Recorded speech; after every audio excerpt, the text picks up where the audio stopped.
Out of the gates and ready to go. OutKick 360 underway. Thursday edition is here, and that means a ton of football discussion. SEC, NFL, and all the periphery from 6th and Peabody with Yeehaw Beer and Old Smoky Moonshine. The crew's all here as well.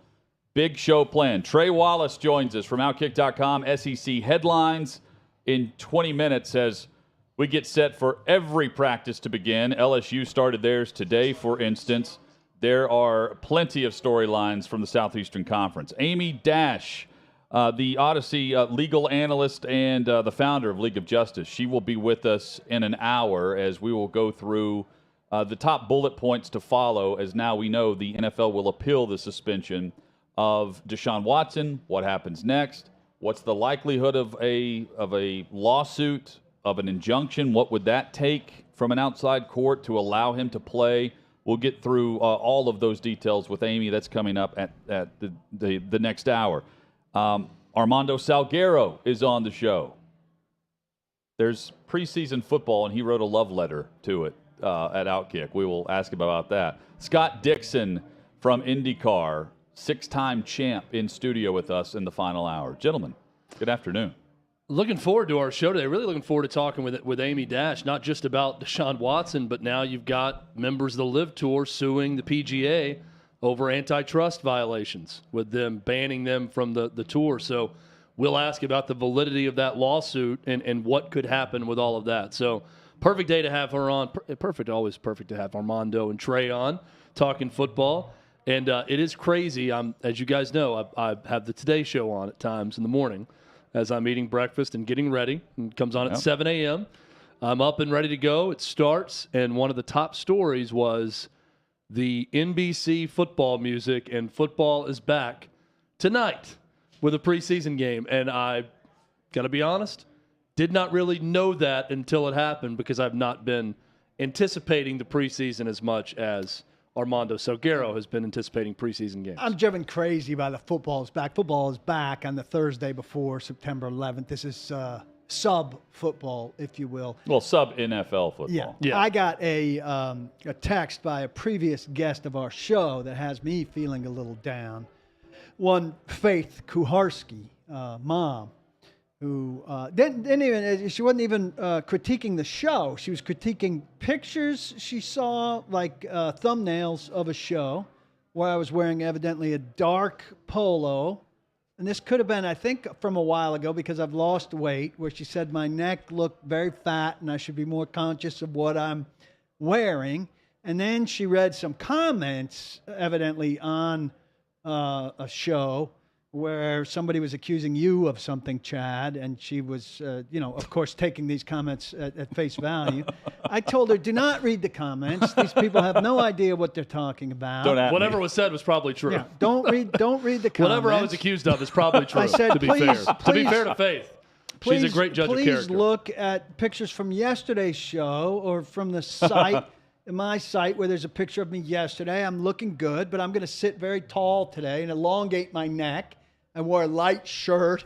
Wow. Here's what I want you to do, Paul. Here's what I want you to do. You do you. Don't even let the comments of your mother try to get you to stand up taller or change the position of your chair. Or I've been working hard, jut your neck out well, more to try to fool the camera. No one cares how we look. I'm going to let everyone in on a little secret. The secret to this show's success has nothing to do with how we look. And all three of us look terrific, but that's beside the point. It has nothing to do with how we look. It's about the content of this show every single day, and that we're going to bring it every single day. That's why people listen. That's why people watch. All due respect to Faith Kuharski, who's not a viewer or listener of this show, who's simply looking at thumbnails. Her opinion does not matter. And nor should it affect you, Paul. And also, can't help it is very odd to me, because most moms, and my mom would always take the opposite take. Yeah. You look terrific. She's very honest. When I was legitimately fat, my mom would claim I was skinny. Would never tell me that. Not how it works there are for the times where it's Kuharski like, family. hey, your hair doesn't look good. I don't like it like that, or something along those lines. But typically mothers are always much quicker to, their baby can't do wrong. And always looks great. So I'm shocked that she came at you with that. She got nobody to talk to anymore, with my dad kind of in a bottle. You remember the running back Harvey Williams? Yes. He played for the 95 Raiders. Did he go to Oklahoma maybe? That sounds maybe right. at Texas school. He had very long neck. So I'm trying to look Like Davis Mills. Harvey Williams. Yeah. We're I gonna need talk- to we're look gonna at talk pictures of Texans today. Davis. We can talk about Davis I need to Mills. look at pictures of Davis Mills to motivate my posture. Oh, Davis Mills has a famously long neck. Yeah. But is it muscular at all? Because mine's not muscular. I just want it to be long. I want picture a string coming out of the top of your head, like the posture people tell you. He went to LSU. He's from Texas. Harvey Williams, by the way. So Oh, okay. just look that up. Davis Mills went to Stanford, and he has a long neck. I do know that. Paul, you look great. Thank you. I would not take any of those notes. This is, She's very it's far like, removed We're from the like profession. showrunners that have created something, and we're going to get notes from different people. I would be very selective on which notes you receive. I would discard those Well, notes. I told with her all to due respect to disregard the Faith comments. Kowarski, who is a lovely woman. Yes, and she was a great guest when we had her in, Yes. but she's past those years where she would be an acceptable guest, I think. The critiques will. There's my reverse They're critique. even and thorough from her. So Yeah. we've all three received I good mean, and bad. I've passed the point of That's true. I've come in with them. I'm past the point of trying to fool any cameras. I am what I am. You're going to get what you're going to get every day. There's nothing else going on. Actually, I'm we not checking myself before the show comes on. I'm doing nothing to prepare other than putting on a somewhat decent shirt most days. So We actually I can't have, get any better than this. in our contract, we have Jacob. He has to put an Instagram filter on the feed you're seeing right now to make it look better Yeah. for us. We're so self-conscious. Thanks of for that. blowing that secret. I know. Hit us up on Twitter at Jacob does a OutKick360. great job with his editing. That's for sure. Yes. By the way, the Hall of Fame game tonight, we'll touch on this later with the storylines. There are some decent storylines, at least early on. Trayvon Walker is one to watch tonight. First overall pick for the Jacksonville Jaguars against number 2 offensive lineman. Will they talk about him? They have to. Yeah. Got no choice. But I admit I'm intrigued to see that because we didn't see much of him in college. No. So we're finally seeing him in pads, other than what's been a full padded practice in Jacksonville. We're finally seeing him in pads for the first time since he's been talked about as the best overall athlete out of the draft, which they gave him that honor. He's on the field tonight. Plus, I don't bet on these games, preseason games. Many of you do, especially the first one. If you were looking a way to lean, I would lean towards Vegas with the Raiders because of the quarterback play. Jarrett Stidham played for 3 years within this offense that he's now in Vegas. So just on that alone, and the fact that Trevor Lawrence isn't playing at all, I'm leaning towards the Raiders. But who knows here with any of this? Well, another thing to watch tonight is it is the debut of a new broadcast team for NBC. No more Al Michaels. It's Mike Tirico. Melissa Stark comes in on the sideline also. So Mike Tirico, Chris Collinsworth, Melissa Stark, as sideline reporter, makes their debut tonight in a early preseason game. Yeah, and but they're making their start. Tirico's done playoff games and things in the past, but he's filled in for Al Michaels before a couple of times. This is the first one with those three, now adding Melissa Stark as well. They'll be excellent. I have no they'll be worries good. about that booth. Of all the changes that have gone around all of football, NBC to me is in perfectly fine shape. Yes. We will hit more NFL discussion in coming up. Plus, we've got SEC headlines. Brittany Griner today, we came across this morning, 9-year sentence in Russia. The discussion is with this that they put 9 years on it as another negotiating tactic of sorts. But still, for what she was detained for at the airport to what this ended up being is, awful isn't the right word. It's more than that, but it's terrible. Yeah, it's preposterous. I got a friend or two who said, hey, she broke the law over there. Well, first off, the law over there is ridiculous. Secondly, it doesn't matter when a U.S. citizen is being detained somewhere for, their law, which is ridiculous as it compares to common sense law. You got to go get that person back, whether there's a profile to it or not. If she was a no-name, it probably wouldn't be getting attention. So it's good. I don't know if she would have been detained, though, if she was a no-name either. Yeah, you got to put an end to this. The other guy that they're trying to get back. I mean, I haven't kept up with that. I mean, his name was familiar, but I mean, again, he's a former.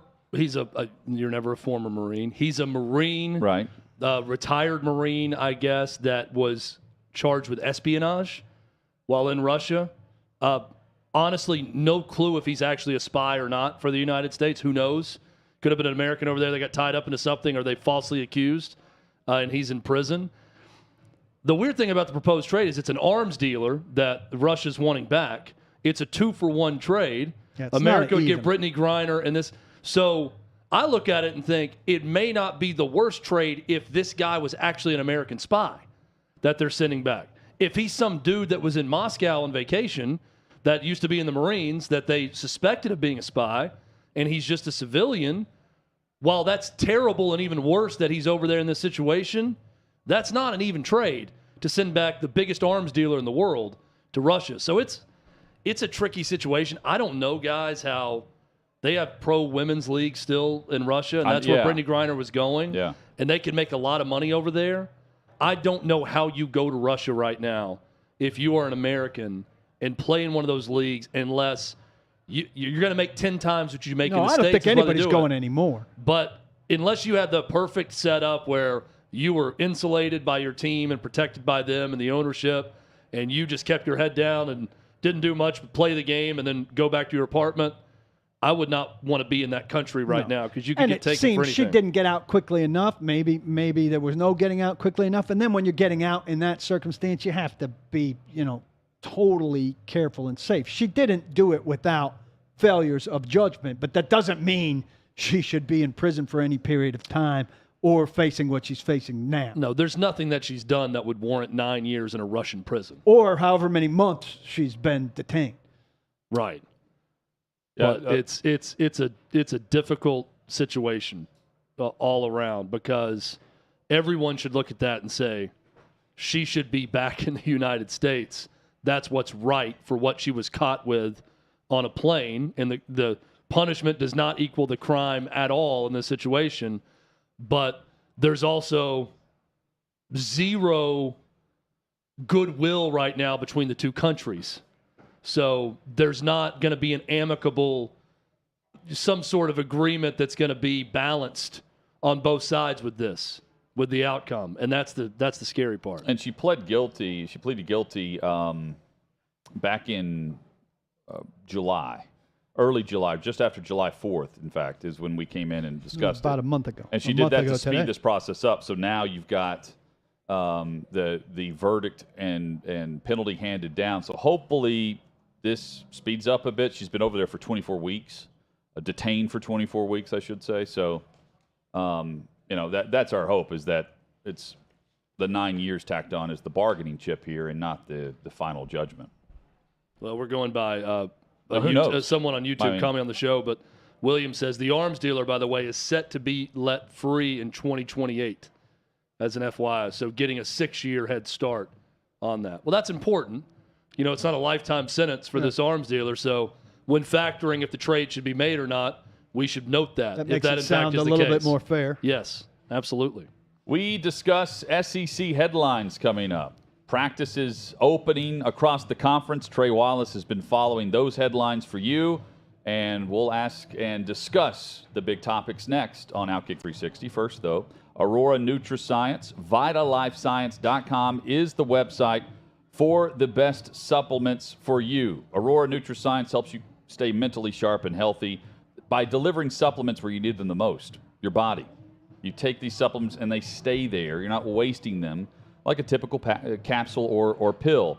And OutKick 360 season ticket holders listening right now, you receive a 15% discount with the code OutKick 360 at VitaLifeScience.com, VIDALifeScience.com. Typical pills, capsules, not well absorbed, but here's Aurora. Unique, cutting-edge, nutritional and absorbable supplements encapsulated in liposomes that ensure greater absorption in the body's bloodstream. I use their vitamin C, their vitamin D3, and glutathione. Simple single-use package you can grab and go with in the mornings. And they also help you if you're a weekend warrior, if you take medication for high cholesterol, so many other benefits at VitaLifeScience.com. 15% off with the code OutKick360 at VIDA, VIDA, lifescience.com.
Armando Salguero joins us in an hour. We will discuss NFL training camps, practice underway across the SEC as well. OutKick 360 rolls on from 6th and Peabody in Nashville, Tennessee, with Chad Withrow and Paul Koharski. I'm Jonathan Hutton, joined by Trey Wallace of OutKick.com, covers the SEC for our site. And Trey, there is a lot to get to today as we can now see the sunrise for the season on the horizon. How you doing, man?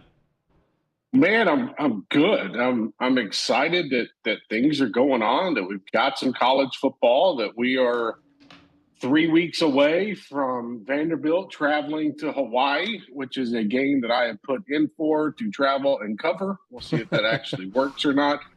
But no, look, it's exciting times. You've got teams starting up today. You've got press conferences going on. You've got arrests being made in Auburn. Just a lot of stuff in college football happening. So let's start with the arrest. What happened with TJ Finley, and did you see the Harsin awkward promo that he was filming for the Jumbotron? Yeah, I saw the promo. That was kind of cringeworthy. It was kind of like Butch Jones cringeworthy. For those that don't know, he's in front of a green screen and he's doing the same take in different poses with a football, pointing at Auburn. He's saying fans. like Auburn family or Auburn Nation, let's ride. And he's doing different takes, so it's Auburn Nation, let's ride. Auburn Nation, let's ride. So over and over, when you're seeing it, who puts those things out there? Like, I see that, I'm like, someone in the Auburn department is trying to make him look like a fool when they post that publicly. That's not surprising. You could do that to anyone. We could be shooting a promo here and look like an idiot if someone's filming it from the side and we're doing 8 different takes of it. Very, very odd to me in a number of ways.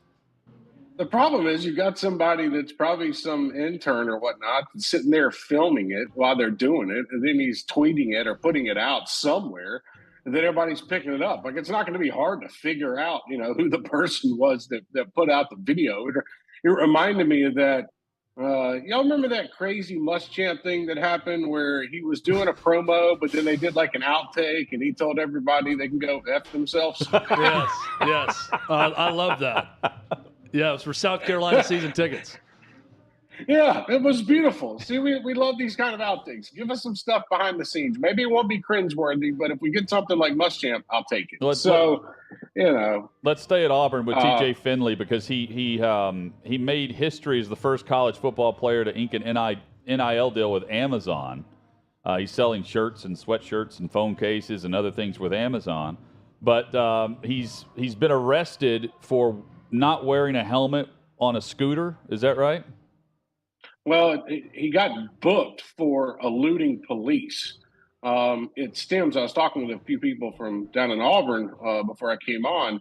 And so from what I am told, that they figured out that he had an arrest warrant out for him. And it stemmed from that citation where he was riding a moped without a helmet. Okay. Now, was he trying to elude the police before? And he's like, well, wait a minute, I'm on a moped. This probably is not going to get me far since I'm 6'7" and 317 pounds. Or was it something where, they either added a charge or something to it? But he found out that there was a warrant. So him and his attorney, whoever's assigned to him, went down to the police station and he got booked on that charge. Now he is back I am told he's in the Auburn facility. But just not a good sign. You go down there and you're thinking you're doing something, then all of a sudden you're getting booked into the detention center, mugshots being put out, you're having to bond out. Brian Harsin is going to be speaking to the media here in about 45 minutes, if I'm not mistaken. So, maybe something will come out of that. But honestly, I think it's going to be much to do about nothing, but it could hurt him. But it could hurt him, Jonathan, with his NIL deal that he just signed with Amazon. Like, you don't want that type of look. I just wrote the article yesterday, and all of a sudden he's getting arrested. So, not a good start to Auburn's fall camp, which started today. Is it pathetic or brilliant that South Carolina is selling football season tickets at Costco in the greater Columbia, South Carolina area? Is it $89 for a season ticket in the upper deck also? Okay. So here's what it is. First off, I think it's brilliant marketing to do this in a Costco. I think it's smart because you're just walking down the aisle. It's like, honey, let's get some frosted mini wheats. Let's get some Cheerios. By the way, let's get some tickets to South Carolina football. Look at them; they're right there. So I think that's smart. It is. So what it is it's 2 tickets, and you have to pick a game that you want to go to. So it's not season tickets. So what it is you can pick from 2 out-of-conference games, which are horrible. It's like South Carolina State, I think Georgia State, which that might be an interesting game to go to. Tennessee fans have a horrible memory of that. But then you could also pick from Missouri, Tennessee, and Texas A&M. So it's actually a really good deal, and it's actually pretty smart. Like you can buy for $89, you get a parking pass, 2 vouchers for all you can eat concessions, and you get to pick from going to watch South Carolina play Texas A&M, Tennessee, or if you want to, go watch them play Missouri. This is a very smart idea, and this is not the first team that did it. Louisville did this. They announced this last month. They were selling packages and stuff like that at Costco as well. But for South Carolina to get into it, I think it's very interesting because it's a Southeastern Conference, but there is a growing trend, Chad, along in college football, SEC, Big Ten, everywhere, where you're starting to see a lot of these tickets that they're having to get rid of because they can't sell them all. I mean, there was countless times I went to Tuscaloosa last year or Knoxville or Athens or whatnot, and, like the visitor allotment section is kind of empty because they can't sell those tickets that schools give back, or they can't sell like the upper deck tickets, and they have a couple thousand that are left over. So I think it's smart. I think where South Carolina maybe doesn't take as much of a hit as maybe they thought they would when it comes to tickets. Hey, let's put them in a major retail store and catch people off guard. Well, let's stick with the ticket sales theme. Did I read this correctly that Tennessee had the biggest uptick in season ticket sales in its history, with over 17,000 new season ticket holders this year? Is that correct? So I think it was history. Percentage wise, yes, it was. Okay. So you look at it, and so at first they had put out a bunch of season tickets for sale, and they put them at a price that just the value wasn't there for people to buy them. And I've talked to a couple season ticket holders who are in this spot. They ended up lowering the price a little bit, and you had more people start jumping in once they started seeing that. And I'm not here to knock Danny White and Tennessee for what they were doing. I just think they overpriced it first. And then they're like, okay, wait a minute.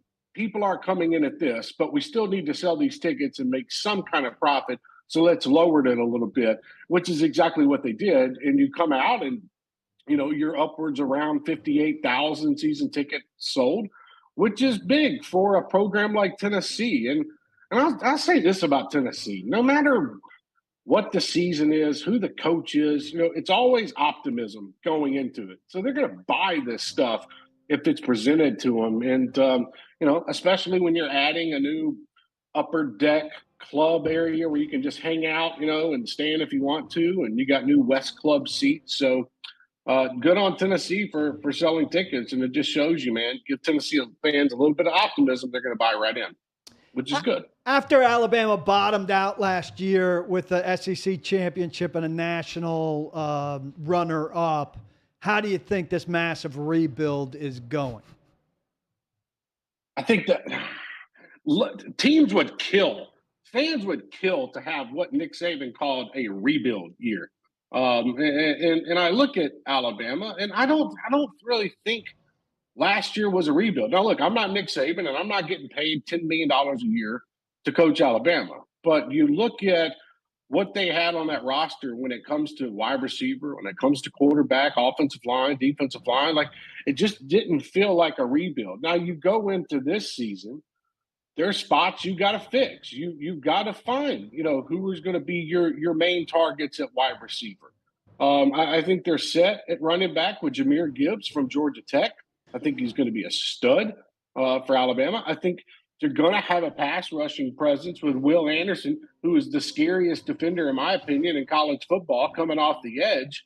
Henry To'oTo'o is going to be back at linebacker. Hopefully he can cover a slant. But you look at it overall, and I think Alabama is in a spot where they'll be able to contend this year. It's not going to be any type of rebuild.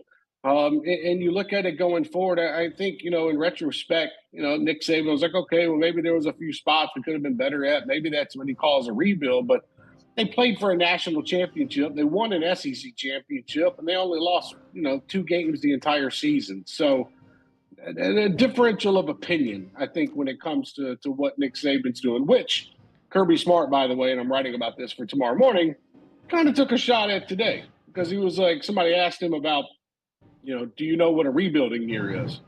And he goes, well, I don't know anything about what a rebuild year. How would I know what a rebuild year is? We're not here to rebuild the team. We're here to continue pushing forward. So kind of interesting from Kirby today, and you kind of knew that was coming. I found it interesting, Saban saying that, but also I found it, last year, Trey, they were not sharp, Alabama. They were not the sharp team that was really good on penalties, keeping those low, that held onto the football, that would make a good special teams play or miss it. Like we would see just odds and ends throughout every game. And, yeah, they lost to Texas A&M and they played for a national title. But Nick Saban's looking at Florida, Auburn, and LSU. All 3 games they could have lost easily. They hung on and won. They're Alabama. But it's not like they routed their way the way Georgia did to the SEC championship game. This was not your typical Alabama team, even though it was a typical Alabama finish in the SEC. Yeah, and I agree with you on that point. I do. But I think when you look at Alabama and you look at the blue chip players that they have returning every single year and what they can put in, like maybe it doesn't click, in the first month or so, but you expect that to start flowing in that right direction by October, and then you're full go by November. There were times last year where you're like, wait a minute, what is this football team? Like when they played in College Station and Zach Calzado, led Texas A&M on the drive. You look at the Alabama defense, you're like, wait, what is this? Or even the Auburn game where it took them to go 99 yards in a span of a minute and a half, to win that football game. There were times last year where we saw weaknesses in Alabama. Saban calls it a rebuild. I call it maybe they got exposed a little bit at some of the positions. So, I think going forward, they're going to be fine. But, yes, no doubt. I agree with you that Alabama didn't look like Alabama last year at certain points of the season. Trey, are you buying the Will Levis hype at Kentucky? And by hype, I mean that he's going to have an incredible statistical season. Kentucky's going to finish second in the East and maybe not challenge Georgia, but finish right behind them in the division. And he's going to be a top 5 or 10 pick in the NFL draft. To me, that's where the hype is right now surrounding Will Levis. Are you buying all of those things? I don't buy the top 10 pick right now in the NFL draft. He reminds me, and this is, I wrote about it today, and I'll say it. He reminds me of Tim Tebow in a sense of how he plays the quarterback position, how physical he is. When it comes to yardage, when it comes to passing yards, you got to think about this too, man. You got to replace Wan'Dale Robinson, off that team from last year. What is the status right now of Chris Rodriguez, the running back, who is going to complement Will Levis? I think Will Levis is a pretty damn good quarterback. I do. Hey, Trey, quickly, they play Florida in week 2, I believe. Yes. I'll be shocked if Chris Rodriguez isn't suspended for just that first week. I feel like they're going to find a way to get him back for Florida in week 2, and he's going to miss the first game of the season. Yes, he won't play the – yeah. If they wanted to play heavy-handed, he's going to miss the Florida game also. Well, here's the also thing, too. If they wanted to play heavy-handed, they would already announce the suspension, or they'd already talked about, okay, he's not a part of what's going on, too. I agree with you completely that by the Florida game, when Kentucky gets on a plane and heads to Gainesville, they're going to have their starting running back with them. I just see him running a lot of stadiums over the last couple months and getting back to it is what it is. But you look at, going back to like Will Levis, too. can he be the guy that leads them to some big victories? And I think that we're going to find out week 2. And it's easy for me to say that. Florida's going to be coming off a game against Utah, which to me is a toss-up game, if we're being honest with each other. And you look at what Kentucky can do when it comes to their offensive line, their defensive line, how they complement Will Levis. I think there's enough there for them to be good this season. Do I think Kentucky is going to come out and it's going to look like last year with 10 wins and whatnot? I'm having a hard time believing that at the moment, but I think that they have a quarterback that if he can keep himself healthy, that's the other thing too, Chad. This guy will just run over a defender. He doesn't care about sliding. He talked about it yesterday. Well, maybe I'll start to slide. But this is a guy that puts himself out there a lot to potentially get hurt. So you got to make sure he gets through the whole season. But I like Will Levis. I like what he can do for Kentucky. It gives them different options. Do I think he's a top 10 draft pick? Not right now, but I'm not some NFL scout. I'm not an expert. I just watch him every Saturday. Joe Milton sounded pretty smart when he said, I'm a twisted ankle away from being the starter, flipping his own situation from last year inside out. That sounds even better when it's paired with one report we heard that he was actually connecting on some deep downfield passes and not overshooting and missing the way he did when he was the starter.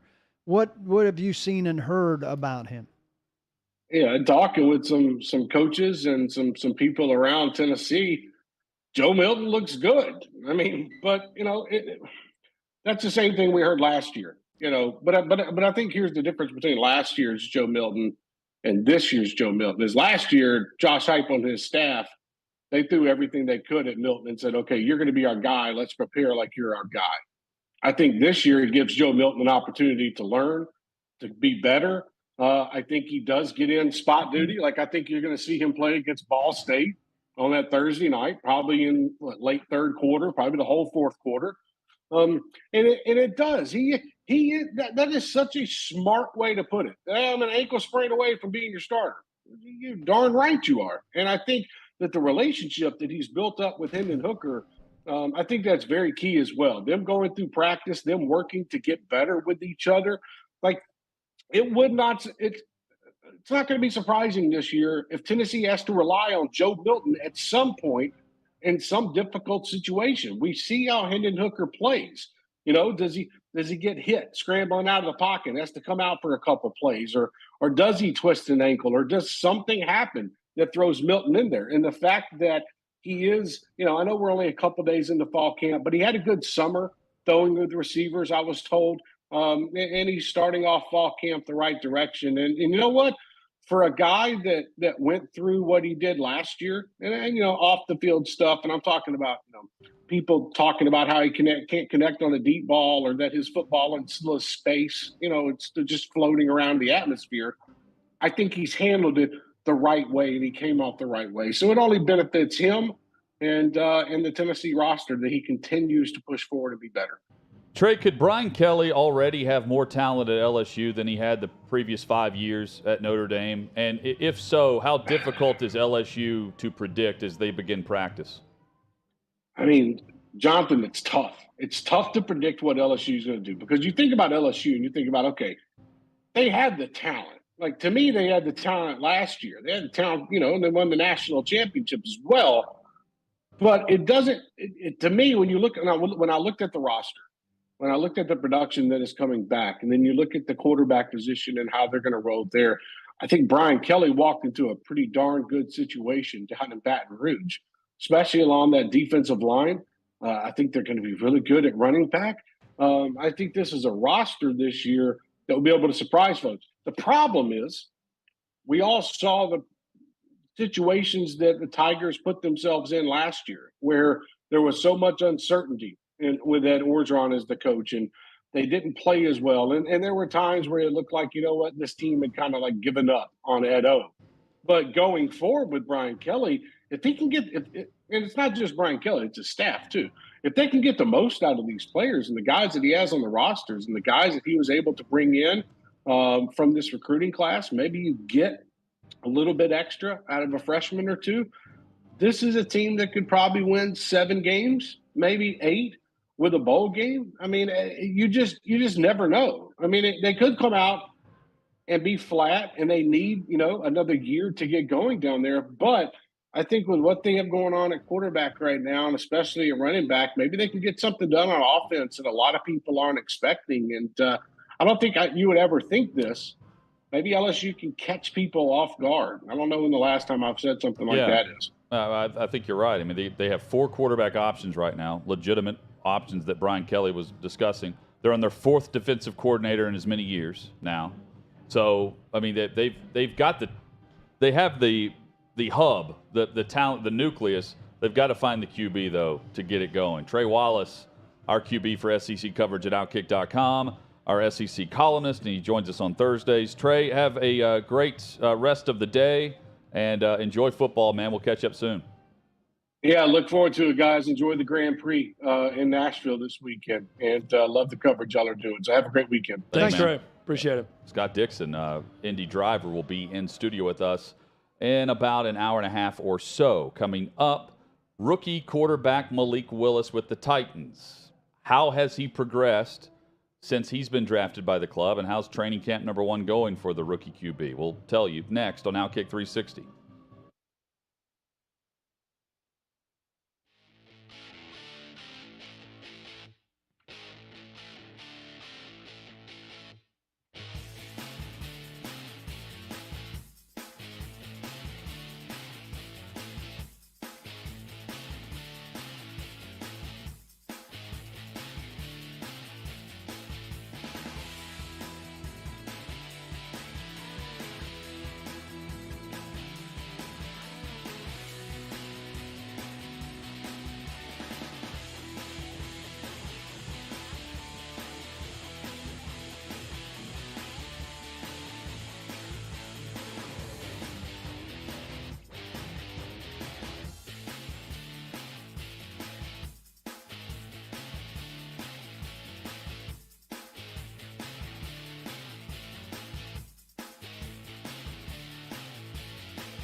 OutKick 360 rolls on across the OutKick network.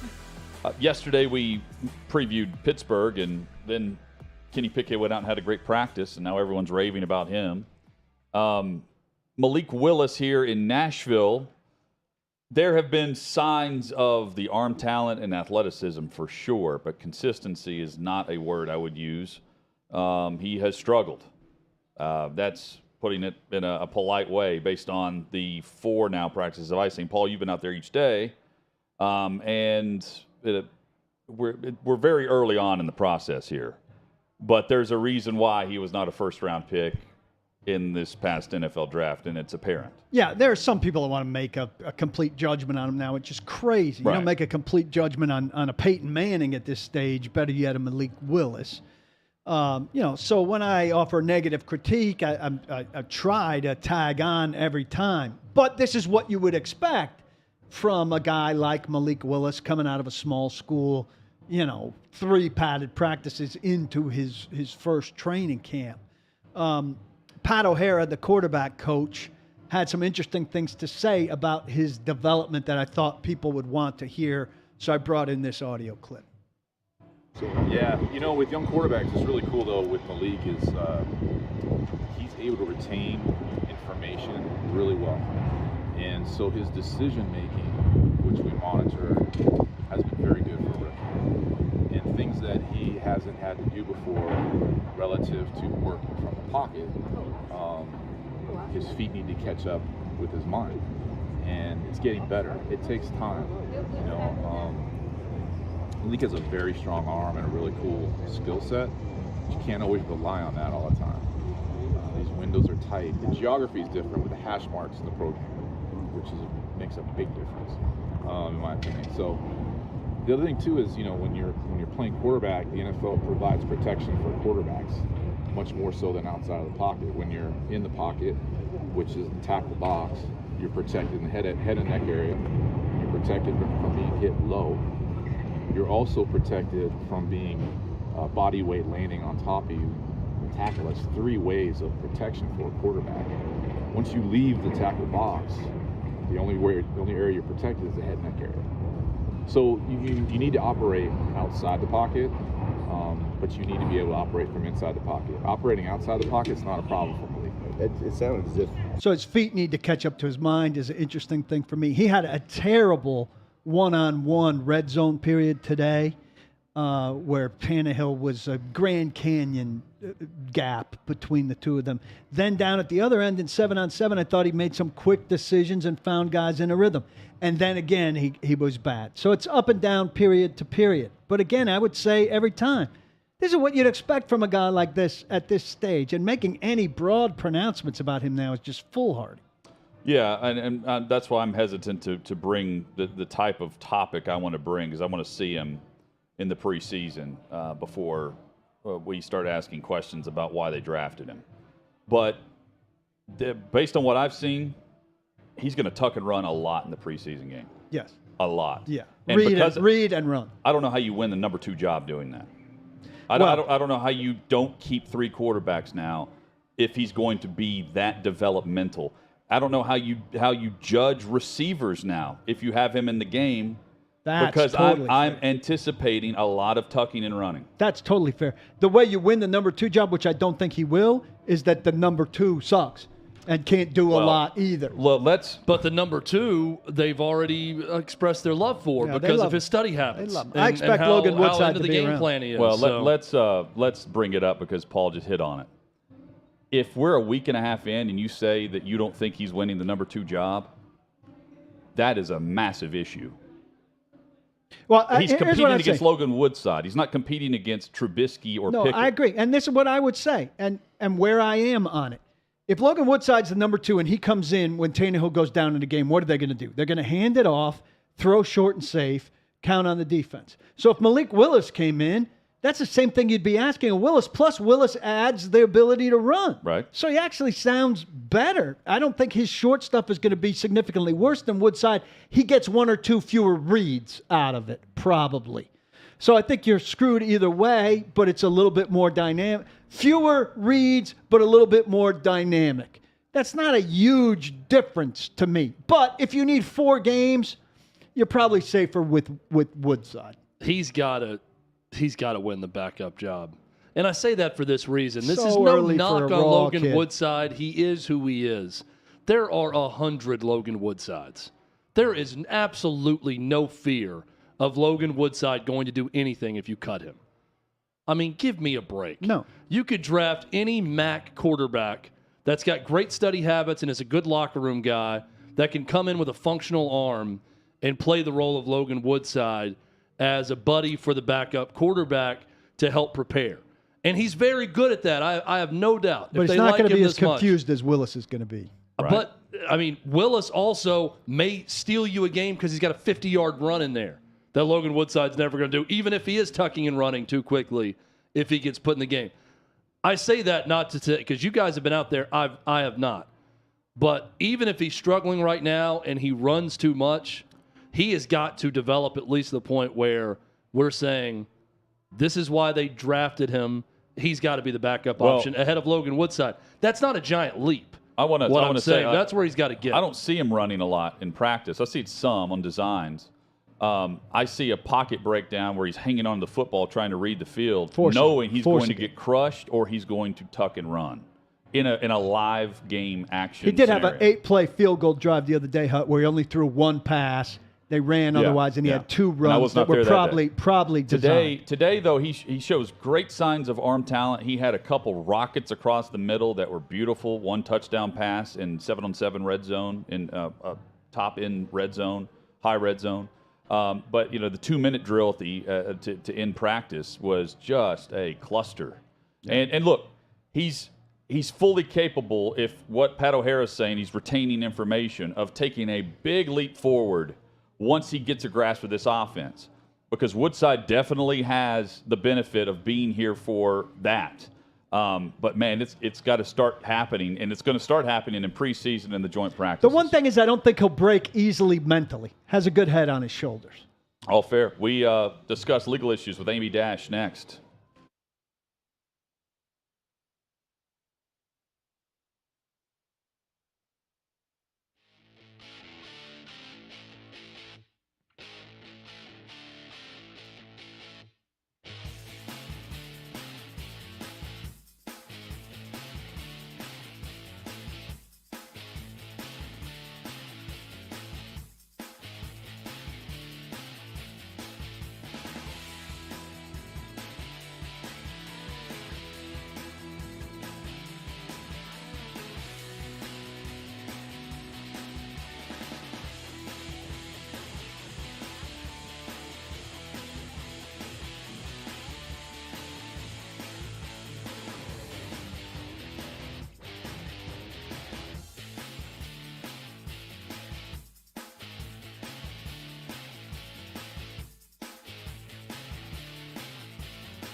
Glad you're with us across the OutKick network.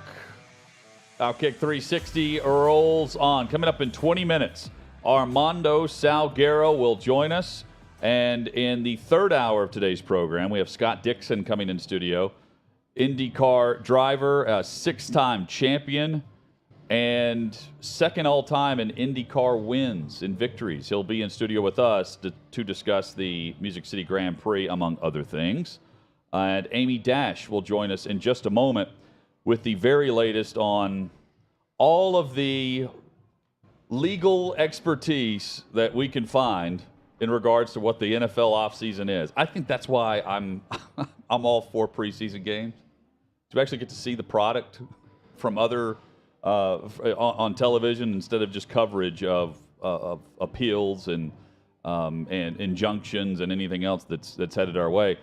We do know that Goodell has appointed someone to hear the appeal on behalf of the league and the NFLPA and Deshaun Watson's camp, and it will be a former New Jersey Attorney General, Peter Harvey, is who he has appointed, who has a big legal background. I'm surprised. I thought it would be somebody from inside the league office. Per Schefter, Peter C. Harvey served as the Attorney General of New Jersey and is now a partner at Patterson Belknap.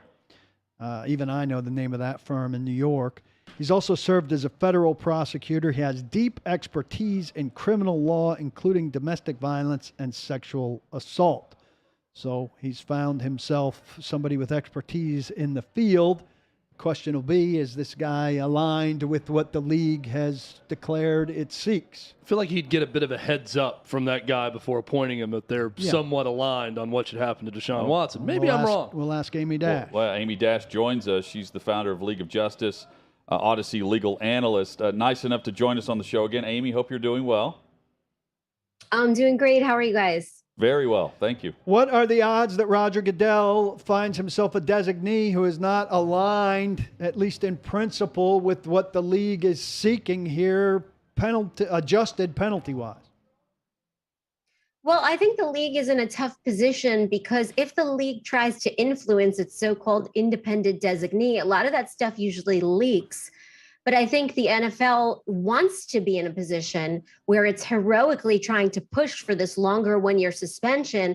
And then maybe somebody else, not Roger Goodell, takes the heat and comes up with some sort of a compromise. What that will do is that will serve to deter the NFLPA and Deshaun Watson from taking this to federal court, or at least trying to, even though I don't believe they have a strong case if they do. But so I think it may end up somewhere in the 8 to 12 game range, which would be a compromise, and Roger Goodell would not be to blame for that because he's obviously handing it off to somebody who's so-called independent. Amy, I know that if I found some of the wording in Sue L. Robinson's judgment to be interesting, someone with your background certainly found some of it interesting, the way she carefully worded different things in that 16-page document. So let's go back a bit. What did you make of the 16-page document, and what jumped out most to you? To me, she was laying a groundwork for the NFL to come in and really make this punishment whatever it thinks it should be. I assumed Roger would take the appeal. I knew the NFL would appeal. I'm not surprised he handed it off. But Roger taking that appeal and making that decision is just an easy avenue for the league to get that 1 year that it thinks is fair and just. But, you know, she absolutely declared the NFL the victor here, at least in terms of her findings. And her factual findings are what the lengthier suspension, if there is one, will be based on. So this person who this is appealed to cannot go in and find things that she didn't find, can't disagree with the number of violations, for example, that she found. So she found almost 12 violations. So that was 3 different categories of the PCP: sexual assault on 4 women, conduct detrimental to the integrity of the game with the 4 cases. And then also putting these women in genuine danger for their safety and well-being. So that's 4 times 3 different violations. That's 12. Everybody's shocked that somebody could find that the NFL met its burden to prove that more likely than not, he committed sexual assault on 4 people, plus these other violations, and come up with only a 6-game suspension and sort of chalk it up to this distinction that's not even really in the PCP, that there was no force. If you look at the personal conduct policy, it says that there's a 6-game minimum for a sexual assault with physical force. For her to make the determination that there was no physical force, that is really subjective, unilateral, and took a lot of people by surprise, because she's basically saying that she didn't feel that when somebody forcefully puts their genitals on someone else, and she acknowledged it was unwanted contact, when somebody releases their bodily fluids on somebody else, that this does not have a level of, forget about violence, but physical force to it. And it definitely does have physical contact. So I think, it's very controversial what she found. And I really believe that she was just out of her element and setting the stage for someone else to do the dirty work here and increase the suspension. Or if you want to look at it from the flip side, someone to come in and be the hero and increase the suspension. Odyssey legal insider Amy Dash with us. You can follow her on social media at Amy-TV. Did you say you think the league would prevail in a legal challenge to whatever it does here? And if so, is that just because a judge is going to say, this is what the CBA says, and you guys agreed to the CBA? Yes and no. So yes, you're absolutely right, because courts don't want to overturn collectively bargained for negotiated processes, especially not ones that were just renegotiated. So think about the players that failed in the past, Tom Brady, Ezekiel Elliott. That was with archaic procedures and processes that were more unfair than the newly negotiated one. So just on that basis alone, I think the NFLPA would be laughed out of court. But there's also a legal standard. You cannot just challenge a court arbitration. You have to have a legal grounds for doing that. And an attorney can't bring a frivolous suit. So typically an arbitration will only be overturned if there's an egregious level of unfairness. Now, the NFLPA issued a statement the night before the ruling came out, praising the fairness and the thoroughness of this impartial arbitrator, which it helped to choose. And of this new process, which it just agreed to, and sort of honoring the legitimacy of it and asking the NFL not to exercise its appeal right. So because it already put in writing that, hey, we believe this was fair, I just don't see a legal groundwork for appealing this at all to a federal court. And I don't see, any reason why a court would get into the game of deciding whether 1 year versus 6 games is more appropriate, because that's just not what they do in these types of cases. Amy, it sounds like based on what you're saying, the best case scenario that Watson's looking at is like a 12-game suspension with a fine. If it's less than that, let us know. But if that's the case, why wouldn't the NFL go for the indefinite suspension, come over the top by setting a new precedent, which Sue L. Robinson referenced her judgment was based on? If you're likely going to win any lawsuit that you face and you're not anticipating any injunction coming down to allow Watson to play, why not throw everything in a suspension and tell him, have at it with anything you want to try to do, but you're on the sideline? Well, that's what they're pushing for, but they're in a difficult position because people are on to them. People understand that the NFL ultimately controls this process. It's a private corporation. They can create a judicial and a police arm, but the fact of the matter is they're behind all of it, right? So yes, Roger Goodell's giving this over to the designee. It just depends. And by the way, the NFL is pushing for that 1 year with the indefinite, as they always have. That's the appearance that they're giving. It depends how much they want to pull those puppet strings behind the scenes and get involved, because now they're under a lot of pushback from the public saying, well, if you're going to decide this anyway, we're not fooled by your independent, impartial person, deciding this to begin with. What's the point of her if you're just going to go and overrule her? So they're hearing a lot of that criticism. And I do believe that what ultimately happens is based on public opinion, is based on what's good for the bottom line. So I think they're going to have to decide how much they want to try to influence this designee of Roger Goodell, or let the person fall somewhere in the middle, I think like 8 to 12 games. Will you take us through a timeline of what a federal appeal would look like for Watson's team? We saw it from Brady, and what it takes to receive an injunction that Brady received, and it allowed him to play. Now, ultimately, he did not win the appeal, and he did not take it to the next level on appeal. But what steps in this process are now ahead for Watson if, in fact, he wants to continue down this litigation? So first of all, the reason he would continue down the litigation is if there's a year, I think, plus an indefinite suspension. So he doesn't have a guarantee that he would be able to come back after that year. I think if he just gets a pure year, he would be smart to just accept that. But if he moves forward to a federal court and he challenges it, he has to get a stay and an injunction, which means they stop the discipline from being meted out immediately. There's a hold on it, so he can play while the court decides whether the outcome was fair. He would have to prove that he had a high likelihood of succeeding and winning on the merits of his claims. That's going to be extremely difficult to do because there's not a fairness issue here again. And also that he would be irreparably harmed.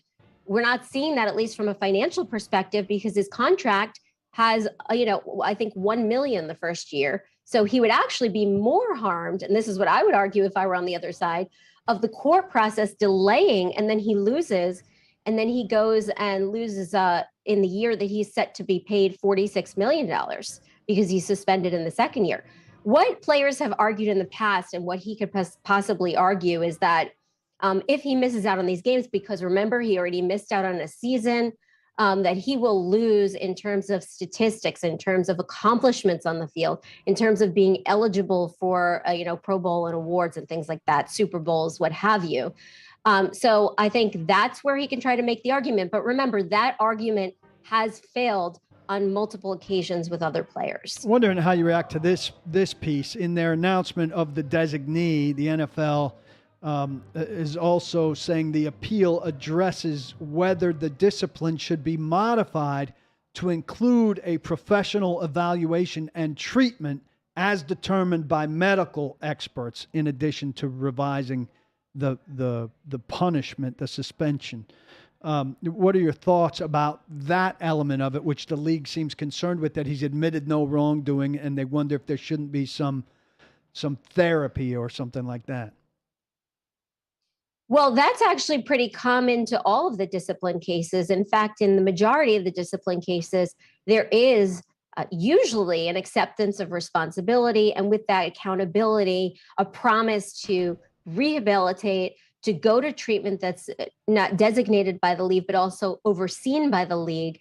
And so it's surprising that the arbitrator would sort of put this provision in her ruling where she essentially wants Deshaun Watson babysat and wants his massages to be supervised by the club, and then didn't say that he should try to get any type of treatment to examine whether there's an underlying problem there. So if the league feels that there is, and listen, obviously they feel that there is because they categorized him as a sexual predator who used his NFL status to try to intentionally, get people to a massage room for a sexual purpose. And it's surprising to me that the league, who would categorize a player like that, would still give that player an opportunity to play in the league, especially after finding by a judge that it was more probable than not that he committed sexual assault against 4 people and was accused by more than 24 people. So, the NFL sort of has to figure that out. But I know a lot of people were pushing for more in the punishment. It just was 6 games. It fell flat for a lot of people. And people want to see a fine. They want to see a lengthier suspension. And they want to see a commitment to rehab. And we just haven't seen any remorse because remember, Deshaun Watson is still claiming that he's fully innocent and has not done anything wrong. He's sorry for the impact of the whole circus on the community and the teams and his teammates, but he has not acknowledged that he did anything wrong. He still believes and proclaims that he didn't. What do you think from a legal perspective about the Browns' statement when the 6-game suspension came down from Sue L. Robinson? Because you hit on something there, Amy. He's yet to admit to any wrongdoing. He's denying all the allegations that he did anything wrong. And then the Browns come out and they word it in a way that he's remorseful about the situation, and they apologize for those triggered by the situation. it felt like something that was carefully crafted alongside Deshaun Watson's legal team from the Browns. What did you think? Well, I think the Browns are in a really tough position, and they have to do whatever they can to try to mitigate those damages, especially on the PR front, because when they held their press conference, they really expressed a lot of faith in Deshaun Watson.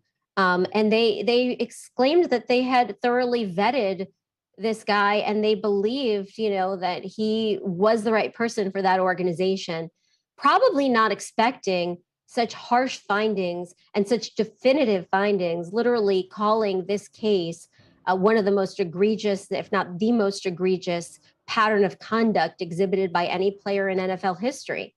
So I think, no matter which way you slice it, they're under a lot of public pressure right now to try to explain why they backed this guy without waiting at least to see what the findings would be. Lots of legal news out there, not just Watson. Now you've got some of the top players in the Live Tour suing the PGA over antitrust violations because the PGA is not allowing the Live players to play in their events.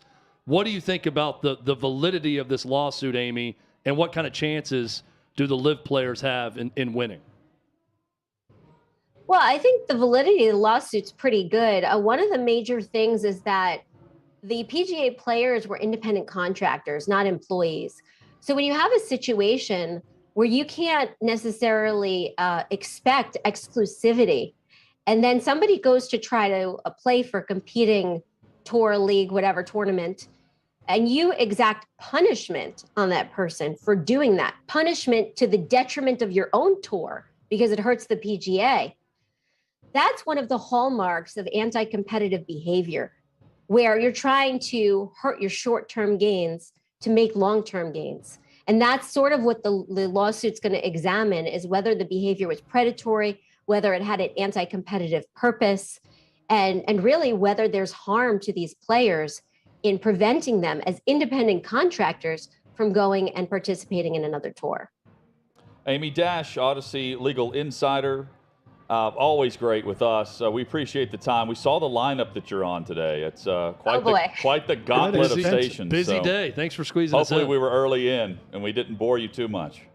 Oh, no, I love being on with you guys. Thank you so much. Thank you, Amy. Thanks, Amy. Appreciate it. Up my energy. I need like a Red Bull or something. Let's shotgun a couple Red Bulls. You'll be ready to go. Yeah. Take care. There's Amy Dash. Always great. League of Justice is the website. She's had great coverage there. And, of course, from Odyssey, the legal analyst, and she's nice enough to join us from time to time. She seemed pretty optimistic on behalf of Live Tour that they've got a legitimate claim against the PGA Tour based on the fact that they're independent contractors, not employees of the PGA Tour. So them wanting to play and getting blackballed from that tour may lead to something here for Live in their argument. It's got to help them that the other independent, like USGA and all the independent majors are allowing them to participate. The Open Championship, whatever it is, the RNA also allowed them. Yeah, you're right. I'm pretty optimistic about the league's ability to withstand a lawsuit that's going to come unless they reach some sort of compromise with whatever this designee does. Certainly made it sound like Deshaun Watson has really no recourse. Whatever the league decides, they're not going to be able to fight it. And that's assuming that we'll see this new independent, quote-unquote, independent judge. We were skeptical about the independent judge prior as well. This guy's really not independent. I mean, because the PA has no say in the selection of this guy. They had a say in the selection of Sue Robinson. But like she said, you don't want to, if you're appointing an independent judge, you're not going to then have a conversation where you're expecting that judge to lean a certain way. But if you wanted a certain thing, just appoint yourself and say it. But this guy, Peter Harvey, per Lindsey Jones of The Athletic, is currently on the NFL's Diversity Advisory Committee.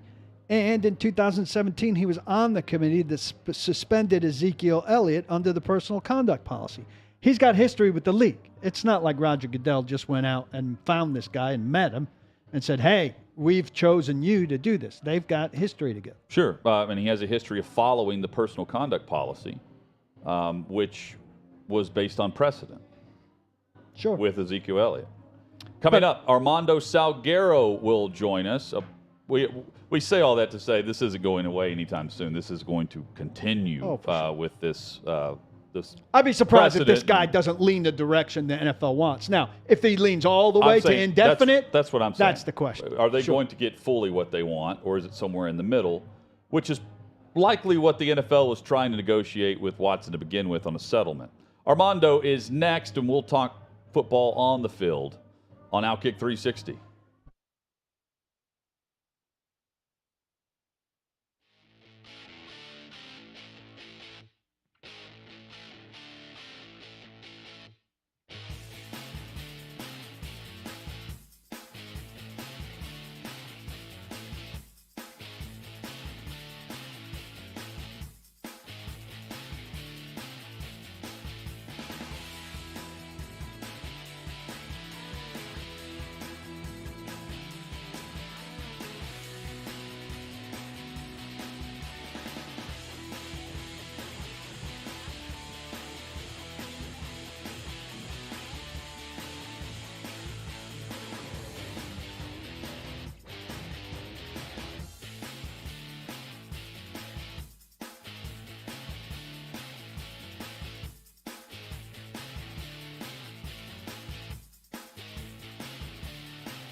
Armando Salguero will join us in an hour. OutKick 360 rolls on across the OutKick network.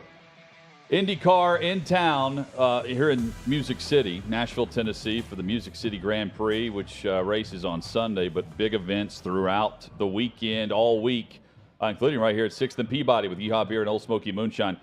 IndyCar has gone above and beyond. I think we can all agree here. Above and beyond with getting drivers in studio, chatting about the event, the sport, not just with some random drivers, but like 6-time champion Scott Dixon, who joins us in studio now. Scott, great to see you, man. Great to meet you. We appreciate your time. Yeah, thanks for having me. It's awesome to be here, and great to be back in Nashville, man. It's a fun town. 4th in points right now. Close. Yeah. Right? Not much separates top from number 4. How many races can you make up? How many points can you make up in a race? Yeah, how tight is this? We're 38 back. Each race is about 52 points, depending on bonuses and things like that. You can have pretty big swings. If the leader has a bit of a rough one, you can make up 30 plus points in just one weekend. So it's about a one race kind of swing. The only different race is the Indy 500 is double points, where we had my worst finish of the year, only getting 30 points, and I think my teammate got 109 with all the bonuses. So right there is the deficit that you hope to, not do. How much is it a cat and mouse thing when somebody like Will Power is trying to play it safe and maybe not racing to win, but racing to make sure that guys like you don't gain much on them in the bigger picture? Yeah, it's hard. I've been typically with our team, we kind of have a late charge and try and track these people down and win championships. 2020 was very different for me. I led it from the very first race and had over 100-point lead, and it ended up down to about 12 or 15. So it's weird because you always take the mindset of always race the same. We always do the same things, but for whatever reason, fate just kind of takes over and it becomes something else. And IndyCar is always known for coming down to the last race with wild championship outcomes. A lot of other series have to create a segment to create another championship, to tighten up the field. But IndyCar is always extremely tight. What would a 7th championship mean to you? It'd be huge. That's tying the all-time great of AJ Foyt. This year was big, getting my 52nd career win to match Mario Andretti. Which he's a massive hero of mine. Same with AJ. I'm a guy from New Zealand, man, very far away from here, small country of 4 or 5 million people, and to be racing on the stage with these people, and we're lucky enough to have people like Mario and AJ that still come to a good almost all the races throughout the season. So to see your heroes, talk to them, and talk about their generation is fantastic. But it would be life-changing for me, for sure. Your 52nd win, so as you mentioned, you tied Mario Andretti. He's tweeting compliments to you, which has got to be awesome. AJ Foyt has 67 career wins, I believe. Yeah. How big of a gap is that to you? You're at 52 and you look up at 67. He might be safe on his little own island over there. How incredible is that number? It's defining for sure. I think, is it possible? Sure, anything's possible. I think with how the competition is right now in the NTT IndyCar series, it's through the roof. So each win is tough. If you have a good season or fighting for the championship, you'll probably win 2 or 3. If you have an outstanding year, it might be 4. Gone are the years where we would win 6, 7 races a season. So it's it's not impossible if you get onto a streak and start running them down here. That would be great, but he's pretty safe at the moment. So I turned 40 recently, and everyone wants to tell you hit 40 and things get different as you start to progress past 40. You're 42, still obviously doing this at a very high level. Is anything different as your career wanes on? Have you seen anything diminish at all over the years in terms of your performance? I'd say not. I feel like we're lucky that we're in a generation too where you have a lot more tools. Driving the car is the best thing you can do. Gone are the days from when I joined in the early 2000s and you do almost 60 test days a year. We're now limited to just 4. 1 out of season and 3 in. So, that definitely alters the game. But, I think with a company that I've been with, PitFit Training in Indianapolis for the last sort of 20 years, the reaction tools that they have and, light boards and different, things and, things that we use have definitely helped, I think, the fine motor skills and reaction and all that kind of stuff. I don't know. I think that, the sport continues to evolve. I'd say the competition level is probably the biggest and toughest change throughout. But, I don't know. I just feel like the days are shorter, man. As soon as you hit a point in your life, the world just blows by, especially with kids, man. It's like it was yesterday I had, a 1-year-old and she turned 13, a couple of weeks ago. So it's crazy. We understand how many different cars can win in this series, and you look at F1, all the hype they've gotten off of the Netflix series, that there's very limited number of people and cars that can win there. If you took the 10th, and I don't know much about the differences in the regulations and all of that. If you took the 10th car from over there and dropped it in over here, I don't know what kind of conditions would have to be met to make it equal, but what would happen? They're vastly different. I think the easiest way to put it is, an IndyCar budget maybe for 2 cars is, $30 million. Ferrari could be spending upwards of $400 to $500 million. So they make every piece of the car. We're supplied a chassis. We have engine partners. That's the only difference. We're a Honda team. We compete against GM. But Formula One make every single piece of their car. Sure they also have some partnerships with drivelines and things like that. But it's a very different tool. But yeah, you're right. You're literally looking at a possibility of 3 or 4 people that may have the shot at winning on a good day. In Formula One, whereas I'd say with ours, it goes 10, 15 deep. But yeah, the car performance is very different. We race ovals, we race street courses, road courses, short track ovals, super speedways. It's just a different formula. So it couldn't mix with any fair comparison. No, not really. Those cars are fast, man. They're extremely fast, just because they're built specifically to the rules that you're constantly changing, but always pushing to the limit, whereas ours is kind of a controlled environment because the chassis is built by one person, the engines are confined between by rules and certain things like that. Plus, they're a bit lighter, a bit more power. It makes it much more of a meritocracy, I feel like, in your sport when you make everything even to that level. Would you agree? When you look at the difference between Formula One and IndyCar? Yeah, it just makes it more competitive. Yeah. It's gone are the days where you had kind of big team ranks where Chip Ganassi, when I first joined them in 2002, they financially were stronger. They had better supply partners, et cetera, et cetera. And the engineering side for us was always a big deal, which it still is. But to that level, you could adjust a lot of different things on the cars. So it's different, but I think you legitimately have a right to win each weekend, no matter which team you're with. As long as you get it together, you do it right, and you have a smooth race. There's 15 plus cars that have a shot at winning because they have the same equipment. And watching Drive to Survive, I think, boy, this is a show that's entertaining, and the sport is entertaining, but it's driven by great accents and great personalities. We had Will Power in yesterday. We have you in studio today. 2 guys with great accents and great personalities. Will mentioned that there's something in the works around IndyCar. How much of a benefit could that be to your sport if there was a behind-the-scenes look series that maybe is produced similar to what we see to Drive to Survive with F1? Yeah, it's. I would definitely follow Will. He's an interesting chap, man, and nothing against him, but he is Australian, which is definitely a holdback for most people, But it's definitely a worse accent. Also, your accent's much better. I totally agree, man. I think I'm a Hoosier now. I've lived probably 20 plus years in Indianapolis, but you have your own day there, don't you? Well, yeah, I did a couple of times. I think a couple of times. Yeah, you're from Indy now. That's right. That's right. I'm a Hoosier. So, but yeah, you're right. I think the exposure. I think anybody that gets the opportunity to tune into IndyCar, they're captivated by it, and going to the Indianapolis 500 is still the largest one-day sporting event in the world. There's almost 400,000 people there. It's I always say I've been lucky enough to go to World Cups, Olympic Games, and nothing has a touch on the Indianapolis 500. So it's definitely a special environment. And yeah, I think every sport has their interesting kind of points, but IndyCar is definitely next level. And it'd be great to, I think, have a show similar to Drive to Survive. Scott Dixon in studio with a 6-time IndyCar champion, chance to go for a 7th. When is the last time you're wearing right now your PNC Bank? I'll give you your plugs. PNC Bank and Chip Ganassi Racing Honda shirt. When's the last time you wore a shirt out in public without a logo on it? I'm pretty good like that. I like to be incognito. I like to kind of fly under the radar. So as soon as I leave here, maybe You're allowed to. Yeah. Okay. Yeah, as long as it's not an event or something that you need to go to. But tonight's going to be big. We've got the pit stop competition right on Broadway Street later tonight. 6 cars we'll be shooting it out, and the PNC Bank Honda number 9 will be in competition there tonight too. How much does your crew get paid? Can we get into this a little bit? Is it I'm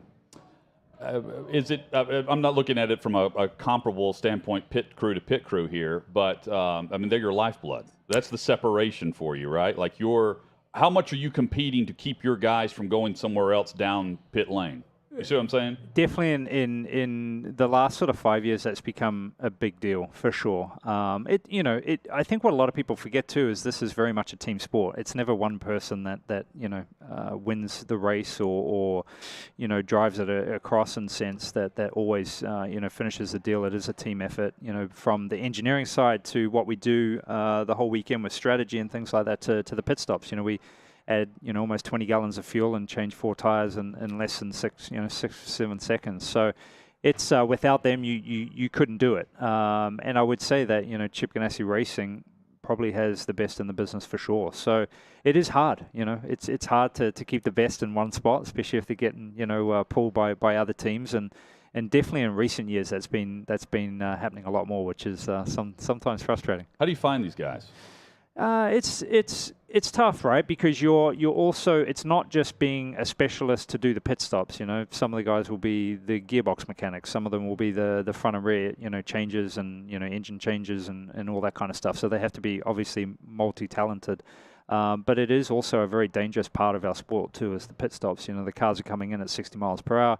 You're trying to gain tenths of a second, and at any point, things can go wrong, whether it's getting hit by another car, and then you've got, a 2,000-pound IndyCar that's going to take you out, So there's a lot of risk to it, and there's a lot of extra time, especially with practice and all that kinds of things that go into it. So it's hard to keep people as a whole, but I would guess the easiest answer to that is if you're winning, then they like to win, man.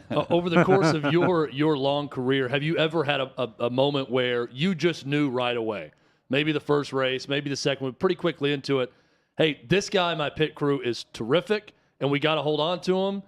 And has there been a time along the way where you think this probably isn't going to work out, a race or two into it where someone moves on pretty quickly?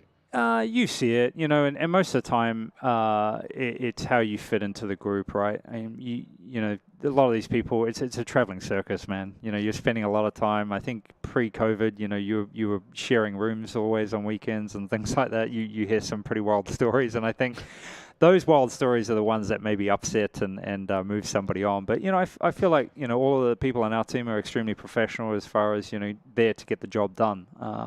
And I think now, making sure that you're on the right teams and teams that are winning, I think that kind of is precedent over anything. How many total? Team members, yeah. I would say for us on a 4-car weekend, probably 60 people that we travel with, and that's just on the team running side, excluding, kind of the sponsor, PR people and all that kind of stuff as well. And then all the different events that you have to hit, right, during the week. Yeah, it's cool though. What are your typical days off? So, for the drivers, you're typically done on a Sunday. Monday will be kind of recoup day or light training, and then you're straight back into it. I typically train 6 days a week, especially on an off week, it's 2 hours in the morning. 3 of those days will be 2 hours in the morning, 2 hours in the afternoon. The IndyCar is very physical. It's there's no power steering. We're the last formula really without it. So, the G loads are 5.6G and some of the configurations that we go to. And the big change in the last couple of years has actually been the canopy that we now run. The air conditioning was pretty good at 200 miles an hour when you had the air blowing over you. And now that's stagnant, right? So it's the heat inside the car has become a big challenge, I think, for a lot of the drivers. And these races are 2 hours. So, your average heart rate is probably 150, 160. Or higher, for a 2 hour period. It's pretty brutal. So break down those 4 hours of training for us. What gets what percentage of that in terms of what you do? Yeah, it changes. So a lot of it will be high intensity. A lot of it is really interval training, and then circuits. You'll have endless circuits that are an hour and a half to 2 hours, and that can be a range of whether it's just your typical ropes that you see people doing to the reaction light boards that we have. There's very different versions of that. There's so also reaction cells that we use in conjunction with a lot of plyometrics and different kinds of training on that front, to even just getting out at your track and field and getting on the track and running 400 meters and doing those in repetition. So it changes throughout the season. Obviously more so in the winter too. It's quite weight related because we don't get the intensity of doing all the testing anymore. A lot of it's difficult to train as well. Your neck, trying to hold onto your neck in a 5G corner is almost impossible, and you'll typically be done within 10 minutes. So to try and build up those neck muscles to last a 2-hour race is brutal and takes a lot of time to actually train your neck. So for me, I love triathlons as well. So I kick in a lot of biking, running, and swimming as well, which helps with the the longer endurance side. Sounds exhausting. Yeah. Do you enjoy roller coasters, and do you jump out of planes? Do you bungee jump? Like, are you into all that? I've done all that. I would What's say something you haven't done that's on your bucket list? I haven't done a solo skydive. I've only done the tandems, but I would say the hardest thing was probably the bungee jump. That one's to take that step off is pretty tough. I was hoping somebody was just going to push me, but that didn't happen. What's something you definitely wouldn't do? Is there anything? I'm up for anything, man. I'm up for anything. It makes sense. I'll try it. I have the feeling pretty much if you're going 250 miles per hour, you'll try anything. Yeah. Would you go to space? If you said, hey, you could jump on the SpaceX rocket, would you go? Yeah, I think it'd be fun. That terrifies me. It's weird though, because the racing thing, there are people that are scared of heights or different things that when you race. But I've been doing or racing cars or go-karts since I was 7 years old. So when I'm in the car, it feels normal. It just feels like a Sunday drive. When did you get your last speeding ticket? It's been a while, actually, and I don't want to jinx myself. I need to touch some wood here, but I think I have a record in Indianapolis. I think I got 2 speeding tickets within about 30 minutes. I feel like a cop in Indianapolis would pull you over and say, just kind of laugh at the situation. Yeah, it can be tricky, that one. I actually did get a ticket on my bike too. I was riding and rolled through a stop sign and got a ticket. And the first part was when I saw the policeman. I was like, "Are you kidding me?" And that just set it in the wrong tone immediately. So there was no getting out of that one. But it's much harder to get out of these tickets these days because it's all electronic, man. As soon as they scan that driver's license, you're toast. You mentioned you have a 13-year-old daughter. Yeah. Does she race? She doesn't. So 2 girls, 10 and 13, and then we got a little boy that's 2.5. But Poppy is probably, our oldest has probably talked about it the most and has done a lot of indoor go-karting. But she's, into, dance and horse riding and, that as well. She hasn't bugged me too much, and I don't want to push it too much because, I don't know, for me, as soon as I did it, I was relentless, man, until my parents caved, and then I've done it ever since. So I feel like you really got to have the desire and the push and to do it properly. But we'll see. When's the moment you remember that got you in it? Like you said, you were all in.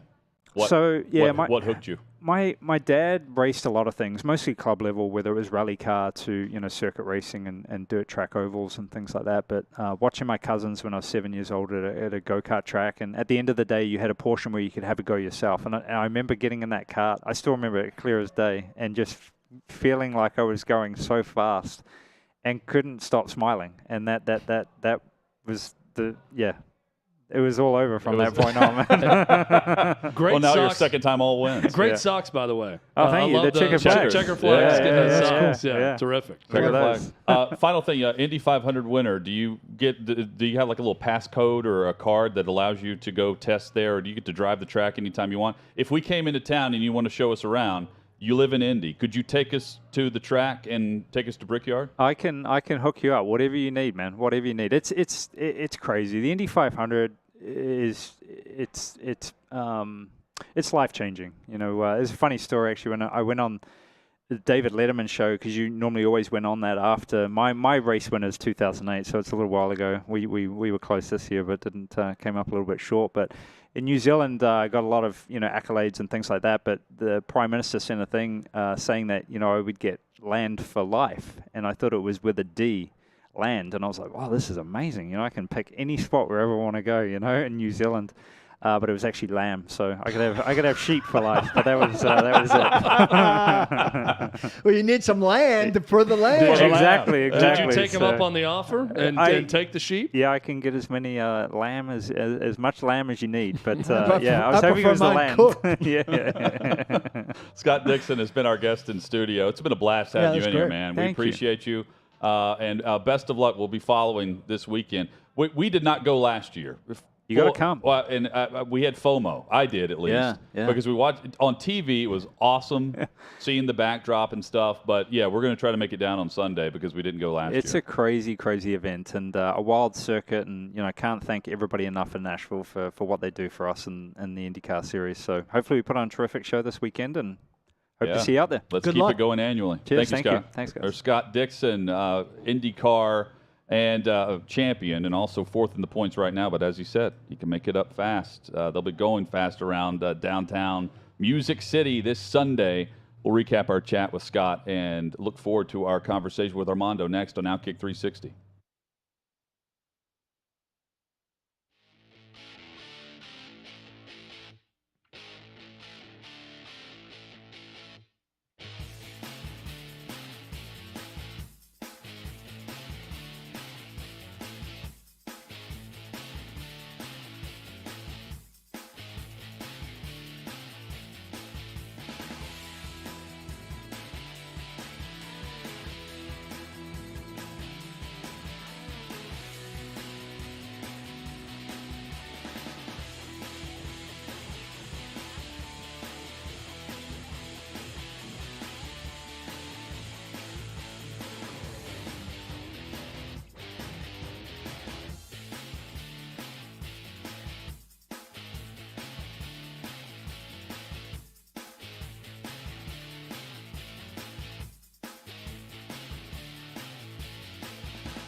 OutKick 360 rolls on across the OutKick network. Our thanks to Scott Dixon and the IndyCar team.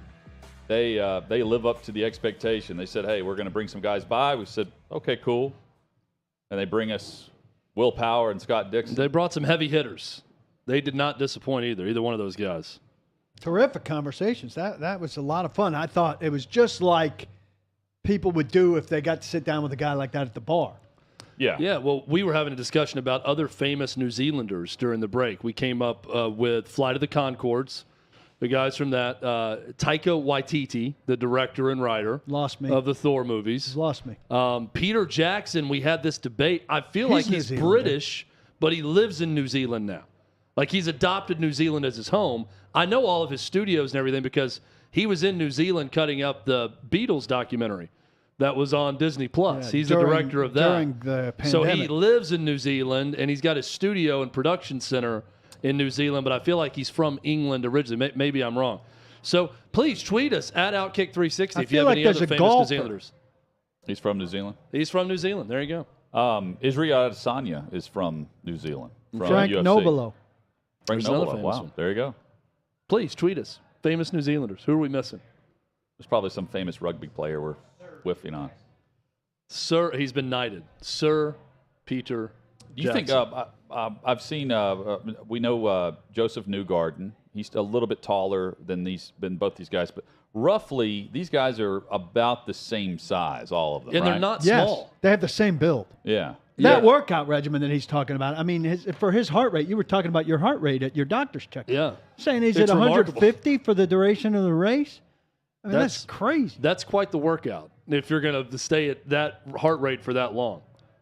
He's what, 5'10", Scott, Yeah. roughly? I mean, he's Slot 5'10", receiver, right? 170 pounds, 165 pounds. Well, he's much lighter than a football player. But, yeah, you would think those guys a lot of times are small. They're not. Yeah. Very average size, but thin and fit, I would say, for both guys. Super fit. Coming up, our NFL team preview series continues, and we turn our attention to the AFC South. The Indianapolis Colts and the Houston Texans will look ahead to their regular season kickoff.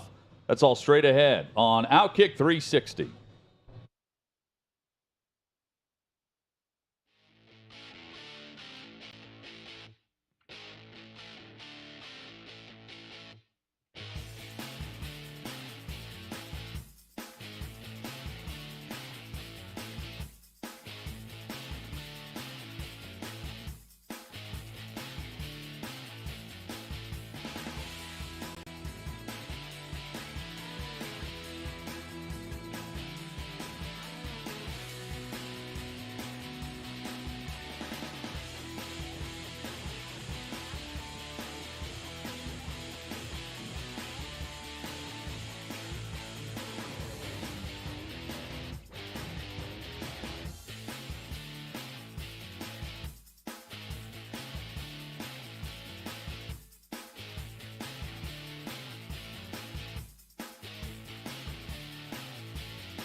The NFL has appointed another independent person, overseer, arbiter, to hear the appeal of the NFL regarding the Deshaun Watson suspension. Currently it's 6 games. It will be more. And then we find out if the NFLPA or Watson's camp comes back with a lawsuit trying to seek an injunction with all of this. The saga's just beginning. Third hour, though, is here. Show flying by. OutKick 360 across the OutKick Network, 6th and Peabody, our location, with Yeehaw Beer and Old Smoky Moonshine. We have Armando Salguero joining us in 20 minutes. Couple of NFL headlines out there today from training camps. Matthew Stafford is dealing with, he termed bad tendonitis. That was the quote in his elbow. So maybe we don't see Matthew Stafford very much until the Thursday night game to kick off the regular season. When I say we don't see him much, practice. I'm talking practice. Because yeah. we know we're not seeing him in games Right. because the Rams are the leaders in dismissing preseason games Yes. as a factor. McVay did that 2 years ago now, where he basically just said, we don't play people in the preseason. You guys both channeled a little bit of Allen Iverson there when you said we're talking practice. We're We're talking talking practice right now. We're talking about practice. That's a concern for Stafford. I mean, you want your guy feeling okay, and he's not participating in team drills. I can't imagine he's throwing much, with much mustard or much distance in individual either. You know, not the same thing, but Roethlisberger was dealing with the shoulder, and then he had an elbow issue too, and he was not throwing much in the offseason last year. And he said, typical offseason, he was throwing like 50,000 passes. Yeah. You know, I'm ad-libbing here on what he was saying. A lot. Generalities. A lot. Like more than you would guess at some random trivia night if he threw it out. So for him not to throw, I wouldn't imagine if he's dealing with that, he's throwing anyway leading up to this, but who knows? But yeah, that's a storyline to watch simply because of what they're trying to accomplish and who they brought back. You know, McVay said one of the main reasons he decided to come back and not even pursue a meeting with the $20 million per year offer for media was because Stafford and Cooper Kupp came to his office and said, there's no way you're leaving. Like, we're on a roll here. We just won one. We have a chance to put together something special. And you've got the other guys on that roster, Aaron Donald included, who said he said his retirement plans are now based on if Sean McVay's the head coach or not. Yeah. So if McVay took a TV deal, things would have come apart there personnel-wise, I'm tying it at back least into from Aaron Stafford Donald. because Stafford is, he's a part of this whole thing with what the Rams have done. And I thought of this. Someone asked me the other day about why Brady didn't get penalized for the tampering with Miami. And I immediately thought, we literally just saw this. The Super Bowl champions did it with the head coach and with their quarterback vacationing in Cabo. The rule isn't against that. Yeah, the rule is the other way. Now, Florio wrote and proposed, there should be a rule on the Sean Payton side. If you're approached, you should have to go to the league office and say right away, I was approached, it's illegal, I backed off, and I'm coming to report it to you. If you're a coach, because you're in team management, it should apply to you, and you should have to turn in the approachee. But a player, how can you pin it on a player? And just to clarify the rule, so even if Brady and his management team approach the Dolphins, based on that contact, the Dolphins have to turn that in and report it if the player did that. Right. As if it's on the Dolphins. By not doing it and by engaging in that conversation, it was tampering. That's why the rule is the onus is Miami. on the club to turn it in at all times. Which is fine. It's reasonable. Well, it's a standard rule. In Sean Payton's case, the Dolphins would have to trade for his rights. But right? In order to have the conversation. You back channel it in a proper way. There are proper ways to do it. Should not just be willy-nilly, though, that there's no repercussions. If you're under contract for another team, you just go and contact whoever. Well, for the coach, I certainly think it's a different level. For a player, the rule is you can't mess with players. So if somebody's messing with the player, that's on the person the team messing with them, not Yeah, I on the think- player being Well, I messed think with. you know I if think we're going to agents- put a clause in a Or quarterback's put it on agents. if we're going to put a clause in a quarterback's contract to study independently for 4 hours, I think that you should put in the contract you can't be going to other teams approaching them about doing something with them. I don't think that's Well, unreasonable for a contract in for a Brady's- Well, player the in the NFL. team, the onus is on And the by the team to way- run away from that contact. By the way, the league did not say Brady did this first. He didn't say they contacted. Well, I the get what Dolphins. you're saying, Paul, but if it's the onus on them to report it, in reporting it, that player should face some sort of consequence also for doing that. If I go to the owner of another team and say, I'm unhappy in Tampa or wherever, let's talk, let's get engaged in something, I can be a part owner there, whatever, but we're going to make this happen. If the owner just said, stop right there, this is illegal, goes to the league and turns in that player, nothing happens to the player? No. That's ridiculous. I don't imagine many players are instigating this. I don't I either, but imagine still, it's that they're- team instigated. I feel like that should be something that's included in an NFL contract that you don't do that. Maybe I'm crazy, but I guess players could just do whatever the hell they want. Well, the players, in this case, and again, it's a hypothetical. In this case, both instances took place in December in a contract expiring year for Tom Brady. And this past year as well, whenever he was going to retire. I think the league thinks it's covered by having an absolute huge rule against it from the team side. So it's in its thinking, if Tom Brady hypothetically were Right. to approach Miami, it says, well, we're covered because Miami can't participate in that. We hitting around the main issues here, but the issue is Matthew Stafford took LA from a team that was on the cusp to a team that was great, and something small now. Hope for their sake, they're hoping it doesn't pop up in October and lead to something a bit more down the road, something to follow. But you'd much rather it be a ankle tweak or a hamstring than an elbow. I would think so. And a contract extension at wide receiver. Deontay Johnson. Yeah, and he gets in Pittsburgh. 2 He years. did quite well. $36 million new dollars. 2-year extension, which I think is now a total of 3 years. So is this the new norm, guys? Short deals. No, not just short deals, but if you're in year 3 and you want to get paid, you just demand it.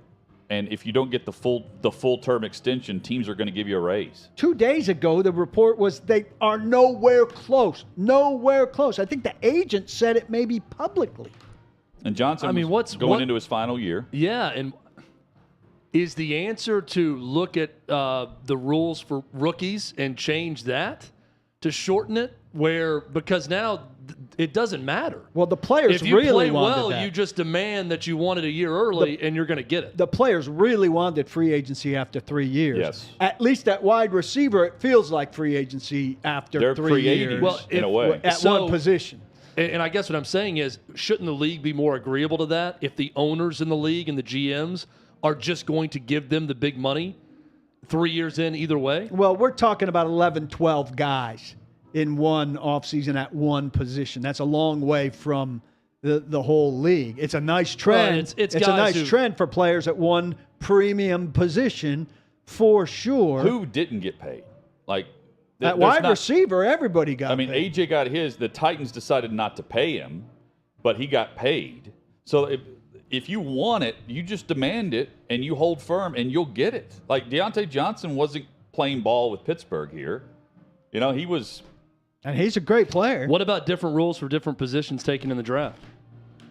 Make it a year shorter for positions that you said the super important positions. Well, I think it's 4 years for an offensive guard and 3 years for a receiver. It's too soon to judge that, though, because so it's 1 year for quarterback? Yeah. Like we've talked about, have a sliding scale. It's too soon to decide what's happening at wide receiver because it could be that primo or it could be the next running back based on how if Traylon Burks comes in and replaces A.J. Brown real effectively, the Titans could say, well, the next CBA hey, could we're address great that. for us. The next CBA could change that. And I would say 3 years for quarterback, 3 years for receiver. I don't know another position right now that I'd put on that list that wouldn't be 4 years. Well, but I think the left tackles and the corners would come in and say, well, we're equal value. We just don't have the stats to go with it. It's great news for the players when you can find a way to legitimately circumvent the rules of the league and get what you want early. And they've done that at that position. Yeah. Fair to say? Right now. Guys yeah. that are good, they're Very getting what good, they want. very A.J. good Brown's cycle. tweeting about, hey, I was the one guy who was traded that asked for this. Everyone else got exactly what they wanted. Well, he got exactly what he wanted money-wise, contract-wise, just with another team. And Deontay So it's Johnson working out. yet another example of a guy doing it on a cheap quarterback team, an inexpensive quarterback team. I'm not calling them my cheap. God. They Look drafted at- a first-rounder, but here's- they're not spending money at quarterback right now. Here's who's coming up, guys. We had how many? 11 now? Wide 11 receivers of the getting top paid? paid 16 or 17 now. So here are wide receivers that are about to begin year 3. So about to finish or going into the offseason. A year in April, we'll be talking about it. Jerry Jeudy, CeeDee Lamb, Brandon Ayuk, Michael Pittman, T. Higgins, Van Jefferson, Chase Claypool, Laviska Shenault. And that's just like through about 40 selections of the 2020 NFL draft. Well, I would say some of those guys need to put up this year to get there, but they're tracking well. But that's not as good as this year's list was a year ago. I guess. I mean, that's... Well, it's not as many for starters because we just said 11. Again, I did that in about 30 seconds, glancing down through a list. There are others. Henry Ruggs would have been on that list. Yeah. There are several others from the list. Point being, like, the trend is teams are willing to pay for wide receivers. It may not be the team those guys are on, but you can get moved and get your money.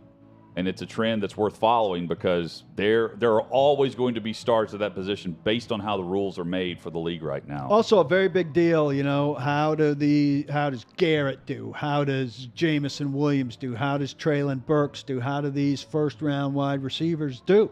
Yeah. Because if 3 out of 4 wide receivers, if you're hitting at 75, 70% now, it hurts those guys because more teams can say it's becoming a more replaceable commodity. Where's the shift? Right now it feels like it's 50-50, especially depending on your expense at quarterback. But if you're seeing teams who let guys walk or traded them, a Tyreek Hill, a Devontae Adams, and A.J. Brown, and replace them successfully, then you might be on the fence. You might be having meetings saying, well, this guy's been terrific for us, but if we draft a replacement and go cheap again, we can spend those resources on left tackle, cornerback, quarterback, positions we know we have to spend and aren't so easily replaceable. I think it's one of the more fascinating stories in the league right now. Matt Ryan and the Colts begin our look at the AFC South. New acquisition, veteran quarterback. They luck out because they get rid of Carson Wentz and they upgrade with Matt Ryan. They also add Alec Pierce, a rookie in this draft, to pair him with Pittman at wide receiver. They add Stephon Gilmore at corner. They add Yannick Ngakoue on their defense.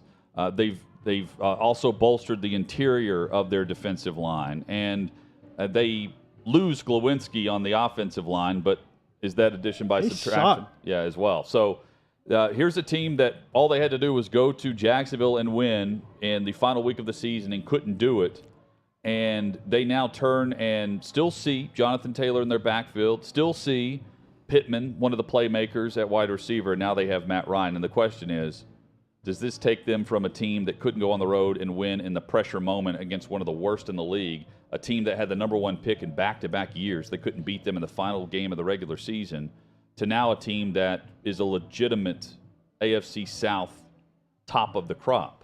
Just by that one addition. I like what they did in the defensive backfield, Hut. 2 guys we didn't mention there. Rodney McLeod, who was a guest of ours at the Super Bowl, I think is a good addition. Nick Cross, 3rd-round draft pick at safety. That's in addition to Gilmore. Kenny Moore, who's an excellent corner/nickel. I like Grover Stewart with DeForest Buckner, with Ngakoue, Okereke. I like some of the things they have on defense. I don't think they did nearly enough at receiver. I mean, I look at the Titans who didn't do enough at receiver, and they did even less. Paris Campbell, you're waiting and waiting and waiting on that guy. He's nothing. Alec Pierce I liked in the draft, but it's going to take time. Pittman is good but limited. Yeah. I don't like him at receiver. I don't think that Matt Ryan has enough weapons, and I think their offensive line is overrated. Quentin Nelson's very good. Ryan Kelly's very good. Braden Smith's probably very good, but these other two, Danny Pinter and Matt Pryor as the left tackle, everybody seems to just be glossing over like he's going to be good. He's an average guy with a non-mobile quarterback who's going to have to throw the ball away and take some sacks. It's crazy to think this is a franchise that has not won the AFC South since 2014, that it's been that long of a drought for them. When you think about the Colts, That is seemingly crazy. are always There. in the mix every year of a team you're talking about to make the playoffs or go on a run. I think it's a playoff team. I mean, they are a choke job away a year ago in Jacksonville from making the playoffs. I see the overall roster. It's improved with the additions we showed, especially Stephon Gilmore, Ngakoue. I mean, this is a better team than a year ago. Addition by subtraction. Carson Wentz gone. Matt Ryan in. I think that's an upgrade. Not an enormous upgrade. Certainly an upgrade in the competitive character department and the care department. Locker room presence department. You're going to get that with Matt Ryan. I think it's a playoff team that's going to be right there with the Titans to win that division in December. I think it's that simple with the Colts. I don't see the big lead the Titans had and the early clinch scenarios that the Titans are had. not going to sweep this Colts team Or like run they did away, last or year's run Colts away team. with it. Well, what buried the Colts last year were they finished the way they started. They started 0-3, including a loss here in Nashville. They sent them to 0-3, and then they finished limping by losing to the Raiders and the Jags in back-to-back weeks. Raiders was forgivable. The Jags was not. Yeah. But again, pressure moments where you just got to keep the 0-3 start made those December games massive, and all of them are. But just they could not let a game slip based on the wild card race. Houston, on the other hand, not in the wild card race last year. Quarterback is a guy they believe in Davis Mills. We had their former head coach in studio with us earlier this offseason. Their current head coach, Lovie Smith, feels the same way. And the additions have been on the offensive line and at corner. At corner, Derek Stingley, by all accounts, and just reading on the Texans over the last couple of days, he is putting on a show. I don't know if that's because of terrible quarterback play or because he is in there as a bona fide all-pro candidate as a rookie. Like, some guys just come in and just they fit. He looks like a veteran corner in practice when you watch highlights, which is tough to do in one-on-one drills. This guy's getting picks in one-on-one drills. I haven't heard as much on Kenyon Green, the rookie guard, who was drafted a bit higher than many thought he would go in the first round. Many thought he'd be at the back end of the first round. The Texans selected him to help solidify their front at 15 overall. And they also have Steven Nelson at corner. They lose David Culley. They lost safety Justin Reed. And they replace Culley with Lovie Smith, and to me, it's the same team. Yeah. Let me ask you this. The coaching department to me is a wash from last year to this year. And if you're going to pick an environment and a franchise where a second-year, third-round quarterback pick is going to take off and surprise the league, is it the Houston Texans? No, that'd be one of the last 5 teams you would say where that would happen. So I understand they're hopeful about the guy. I understand he's got some characteristics and stuff. But are we going to be sitting in December saying, wow, that Davis Mills really surprised us all in Houston? No. In New England, maybe. I'd be a lot more optimistic about Davis Mills in year 2 if John Mechie wasn't diagnosed with cancer. Yeah, that too. I mean, that is a huge blow to that team. That was a great pickup where they traded up to get him in the second round. Coming off the knee injury late in the season at Alabama, but a terrific talent and a terrific career at Alabama. That's a big blow. And first off, obviously, thoughts with him in battling cancer. But for the Texans' fortunes, that's bad. I think that the roster, it was going to be improved regardless from last year to this year. It is slightly improved. But this is a team that's going to duke it out with the Jag. Just like the Colts are going to duke it out with the Titans at the top, these two are going to have a pillow fight at the bottom of the division to see who's going to finish last. They open up this year against Indy. They're hosting Indy in week 1. Rematch. And yeah, they get to go at it down in Houston when everyone's healthy. They don't have the saga of Watson hanging over them. I should also point out with additions and subtractions, I would also count Zach Cunningham as a loss. Yes. They let him go for nothing to a Stupid. division rival, and he was a wrecking ball in the middle of their defense, and he was a big part of why they were so good at stopping the run. They've shown us little reason to believe in the people who are constructing the roster and the people who are leading the coaching of the roster. Until they prove otherwise, I think we all feel that way.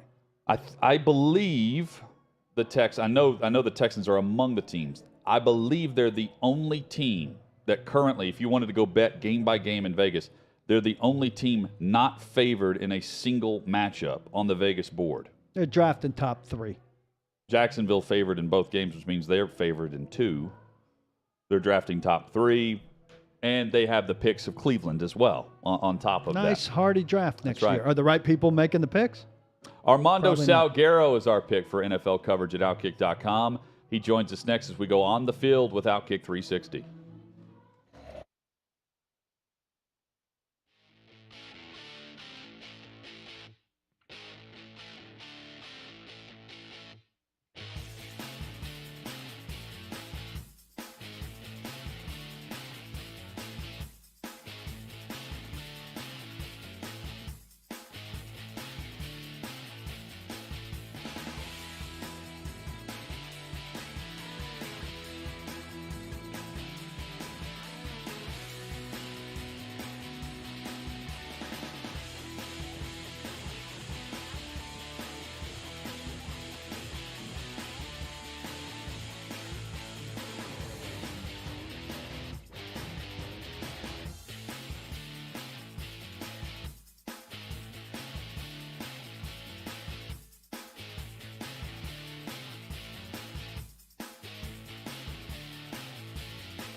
The NFL's Hall of Fame game is tonight on NBC in prime time. The Jacksonville Jaguars and the Las Vegas Raiders. Boselli and Branch are two of the members that will be inducted as Pro Football Hall of Famers this weekend in Canton. That's the tie-in between the two teams, and the Jags are finally represented there. Armando Salguero and PK represent the Hall of Fame as well as selectors, and Armando joins us from OutKick.com, covers the league for the site, and very appreciative, Armando, for sliding back on the time for us today. We appreciate you, man, and ready to talk some ball and watch some football tonight. No, I understand my lot in life and my place on the totem pole. I get it. Well, you get a legitimate guess. Mondo goes off into the netherworld. To clarify, Armando, if you were here in town and walked in, you would have bumped Scott Dixon, who was on Zoom in another place also. So you get absolutely every privilege that Scott Dixon would have. He just happened to be in town and walked into our studio an hour early. So we appreciate your flexibility with that. Thank you. Well, I'm just hoping to avoid the unfortunate possibility that we're going to carry over from the last segment and talk about the Texans. We are not. No. I want to talk about your piece up at OutKick right now, where you've looked in to the history of Peter Harvey, who's now the new appointee of the NFL. What can you tell us about some of his decisions and legal work in the past? Well, he was the first black attorney general for the state of New Jersey. He popped a mob boss. He went after the Latin Kings gang. I'm sure you guys are familiar with the Latin Kings, right? Yes. They're not a band. And so celebrate their entire catalog. Yes. And he also did, some liberal things. He wrote he helped write New Jersey's anti-gun law. So, he did that.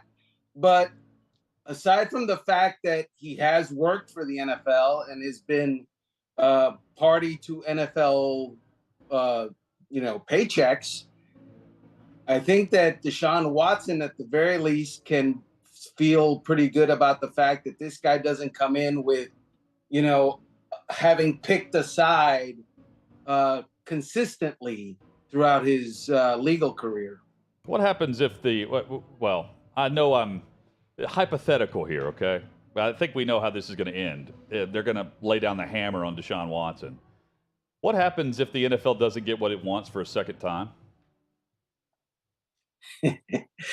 Well, then Roger Goodell takes his L and goes into the regular season telling us how great the regular season is going to be. Look, I don't think that Goodell is all that concerned about what the outcome of the appeal is, okay? I think that he was concerned about what people thought of how hard the NFL fought in trying to get the year-long suspension for Deshaun Watson. If you fight hard, if you go to the mat, if you take it to the appeals process, Roger Goodell can really say, hey, you know what? I did all that I could, and this was the result, and we have to accept it. For the worst tampering case that commissioner's ever seen, does that seem like the worst penalty he could have come up with for Stephen Ross and the Dolphins? I wrote on OutKick, Paul, the site that you also write for sometimes, and Jonathan and Chad, that they got off light. I thought that the Dolphins got off light, and I'm a little perturbed that nothing happens to Tom Brady. Nothing happens to Sean Payton.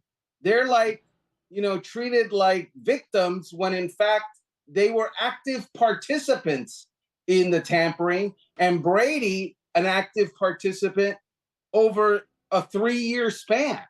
So how is it that they just, don't even get mentioned, and yet this was not your typical tampering in that, game is played, game is over, both teams meet in the middle of the field, and maybe a coach tells a player, hey, dude, I know you're a free agent, come to us next year. Or a player tells a coach, hey, I'm not under contract next year, come get me. This wasn't that. This was a pattern of behavior by the Miami Dolphins in that they know the tampering rules and just, didn't care. And didn't care to the heights of ownership. It's one thing if the coach is in it or an assistant or the owner, and then the owner who's in line to be the next owner were the two chief guys involved. And there's layered interest in this whole story to me, Armando, with all of this and what came out of this investigation. It states in the investigation, it was proven that the Dolphins did not tank games in that season. Stephen Ross then goes and puts out a statement that's a victory lap about how egregious it was that, it was claimed that he said all these things. But then in the report, it basically says he did say these things about tanking. And he did make a reference, even if he said the intent was a joke, about paying $100,000 to Brian Flores to lose games over the course of the season. So then I come down on this, man, Brian Flores may have a little bit here in this lawsuit, not about the racist elements of it, but now we're going to sit there and try to deliberate what was taken as a joke and what wasn't, and what was the intent of what Stephen Ross was saying. What did you make of that part of this report? At the core, the things that Brian Flores alleges about the Miami Dolphins in his lawsuit are true. And Stephen Ross said, relative to tanking, that winning wasn't the most important thing for him. That the priority for him during the 2019 season was situating the team as best as possible for the 2020 draft. That's in the report. And so that is a mindset from the very top of the organization. And it wasn't just the very top of the organization. Ross repeated these things to the president of the team, the general manager of the team, the senior vice president in charge of the salary cap, and Coach Flores, until the point where Flores got, angry about it and was told, Steve is on your side. Don't you worry about nothing. He's for you and with you. He loves you. He wants to win. And then Ross stopped telling those things to Flores. Amazing, isn't it, that this all started with Bill Belichick sending a text to Brian Flores instead of Brian Daboll and congratulating him on that job. If not for that text, who knows if we end up here with where everything is. And Brady was involved in this in some capacity, the whole thing. Armando, if you think Tom Brady should be penalized, should Matthew Stafford also be penalized for vacationing with in Cabo with Rams head coach Sean McVay? Did they do that for 3 years in a row? Well, they did it once, and then he won a Super Bowl for the team. Yeah, that's where I think that, look, the NFL is huge, and their arm of discipline is huge on past behavior. And I think we can all agree, Tom Brady, God bless him, a lot of championship rings, but not a pristine reputation. No? Sure. Are we agreed on that? Right? He really wants to be in Miami too. Right. So Sean Payton, great coach, but also not a pristine reputation, right? I mean, the bounty scandal, so forth, he was suspended. So these guys have a history with NFL discipline, and yet they get off scot-free. And I know what you're saying, Jonathan, about Stafford. I don't know of any Stafford disciplinary issue prior to, him going to Cabo, and Sean McVay is there, and well, Sean McVay's not the owner, too. Of course. I would say is a big difference. Sean McVay didn't own the Rams. He met in Cabo. We all know the story. They're going to write a children's book about it at the league office, about how he went and hit it off with the head coach and offensive coordinator, and then a few months later won a Super Bowl.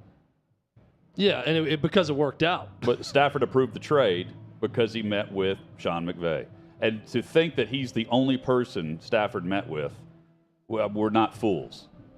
What I don't understand, Armando, is that the players have a contract, right? I mean, we have been talking and debating about Kyler Murray signing a contract where he has independent study clauses for 4 hours a week in it.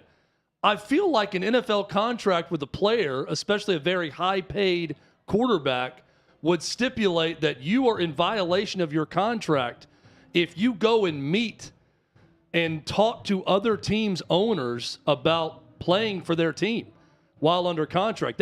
That's the confusing part to me, not necessarily the league discipline element, but I feel like they would be in violation of a contract if they did that. Sure, but Chad, I mean, contracts in the NFL, they are sometimes ambiguous. True. Amoeba-ish, breakable, adjustable, extensionable, cuttable, releasable thing. Teams take advantage of it. I mean, we've got a bunch of wide receivers in the NFL right now who were under contract for this year at X dollars, and they made it known that they were so upset and unhappy, and a couple of them asked to be traded, to the point where the contract that they were under this year got rewritten either by the team that they were playing with or a team that they were traded to. Those contracts were hard and fast, and yet the players found a way to get them changed. It's a month and 4 days until the Rams open, but bad elbow tendonitis for Matthew Stafford, even that far away, has to have the Rams a little bit nervous, doesn't it? I'd rather be talking about an ankle or a hamstring or a knee than throwing elbow. Is this the pound Matthew Stafford segment? No, he's just the most recent example that no one mentions. I mean, we praise the Rams for doing this, but, I mean, to me, it happens every offseason. Hey, as long as you're going to talk about Matthew Stafford's shortcomings, what about that moment at the parade where a photographer falls off a stage and he turns around? Like, hey, man. Back to where's my beer? He walks away. At least his wife took care of it. His wife stopped to take care of him. And He kept going. This is terrible. They issued a statement pretty quickly. And he had to end up paying for the photographer's medical bill so that he wouldn't be, uncovered as unfeeling and, just generally a bad human. Armando, what do you think we see next? You mentioned the wide receiver contracts. Everybody that asked to get paid got paid in some way. Some got a 2-year extension. It's money today for Johnson. Others, A.J. Brown had a 5-year contract. It's probably a 3-year deal looking at the money and the guarantees. Nonetheless, do you think it's more likely we look back on this 2 years from now and say the teams that extended these guys this offseason extended them during their prime window, and we'll see them move on to the next crop of wide receivers after this, and the short-term contract with the money now, actually they're paying for the production that the guys are about to produce now? Do you think long-term we'll look back on this and think, man, that it really wasn't that much money for the wide receiver production they received for the top guys? Right. I would say that will probably be true for most of these guys, with the possible and probable exception of DK Metcalf, who, has a quarterback situation. That's a good point. like really bad. So if I'm the Seattle Seahawks and I'm fake GM Mondo, I'm trading DK Metcalf for draft choice compensation because they're not winning the NFC West. They're not going to the playoffs, and they need a quarterback. And so what are you going to do with a $25 million wide receiver? Armando, it's one thing for an offensive lineman to come into the league as a first-round pick with a chip on their shoulder because that's how they play the game, to the whistle and beyond, and they're from a small school in northern Iowa. It's a different thing to pick a fight 3 straight practices and get booted from practice at the start of one on day number 3 because you fought someone all 3 days. But here's Trevor Penning, the rookie first-rounder for the Saints, getting booted by their new head coach quickly in practice because he can't stop fighting during training camp. You can shape this however you want. This is not a good start for a professional. I love him.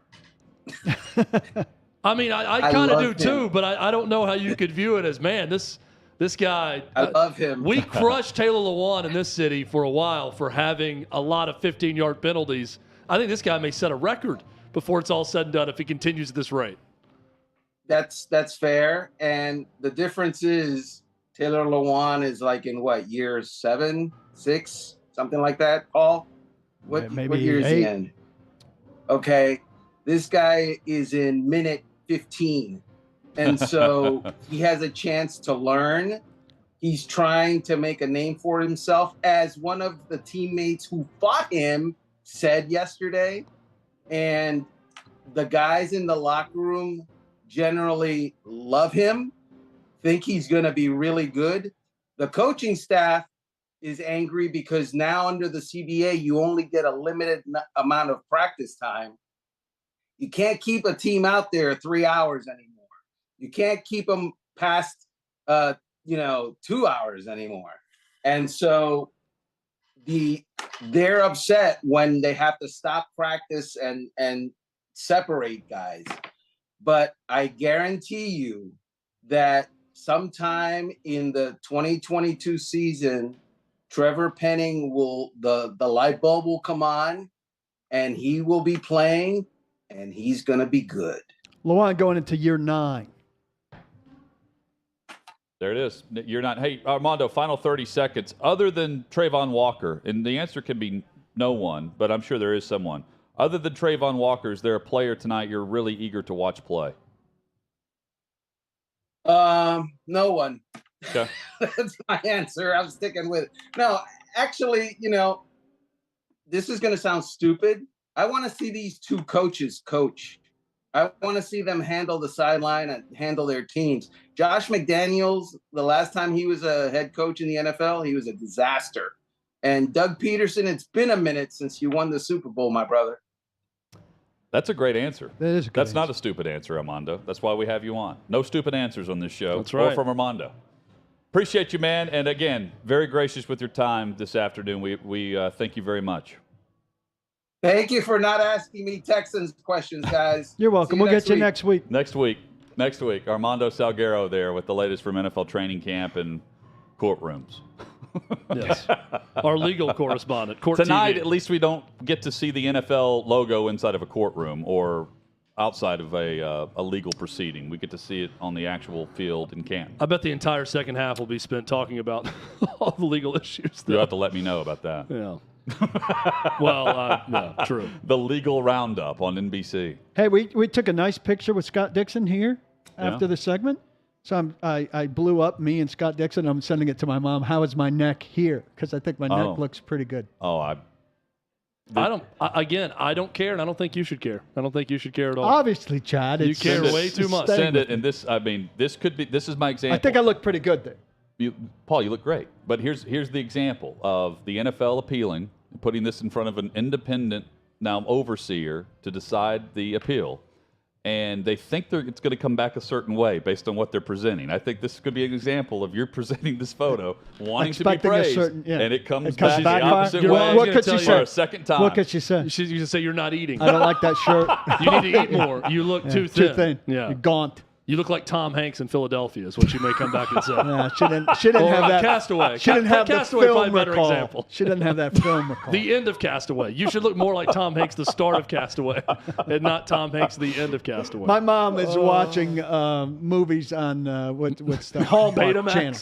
Give me a Hallmark movie reference. Something Go ahead, Christmas Chad. in Vermont. Go ahead, Jess. Home for Something Christmas with golden in New retrievers England. and bows. Yes. Yeah. The Hallmark You got channel. it. Home for the holidays. Oftentimes when I call, she's or I tell her I'm going to call, she's got wait until 8 until my movie is over. Your story. Hit us up on Twitter at OutKick360. More with the show next on the OutKick Network.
Hall of Fame game tonight. Paul, we need to put this on the calendar for next year. This is the anniversary of the All Rise to the Cleveland Indians trip where we went up for Canton, 3 years ago? I think I had a close-up picture of Justin Timberlake in my Facebook memories last night from our Jerry Jones. It wasn't that long party. ago. 5 years ago? 6 years ago? It's both a memorable and forgettable trip. That's how I would describe it. Both memorable and forgettable. Man. Like It was many awesome. trips. But Let's do it again. We all rose. It was a real breath of fresh air, that trip. I really feel like it was quite productive. Cleveland treated us right. Cleveland was great. I remember driving Yeah. around through your the area that you lived in, and you really came alive. I mean, the windows were down. City embraced me. You're were like, I was Cleveland, driving welcome fast. me with open arms. I'm here. I've arrived. And we went back. Your king is here. We went by Paul's old church, and it was locked. We couldn't get in. Yeah. Boarded up. I wouldn't say boarded up. Just it wasn't like there was a service going on at that time. These men cannot enter. Yes. Not worthy. Speaking of the Yankees, they were in town against Cleveland that year. They lost last night. Castillo, the big pitcher that Seattle traded for, shut them down. Wow, not good. And Garrett Cole got lit up. 6 runs in the first inning. He needs 14 and 15 for the Yankees since July 1st. Well, they're not playing great right now. For a team that's, still got a great record. They're fine. They're pretty good. But They're just fine. yeah. Astros coming hard at them. The Yanks need home field for the playoffs. It's going to be a fun show tomorrow. We will always be live outside at 6th and Peabody for the 6th and P Grand Prix to get you ready for the Music City Grand Prix in Nashville. Hope you'll join us. Tons of NFL discussion. NFL Network's in town tomorrow. It's a big day. Yeah. Join us for OutKick 360. Read right here. Don't block the box, but lock your locks.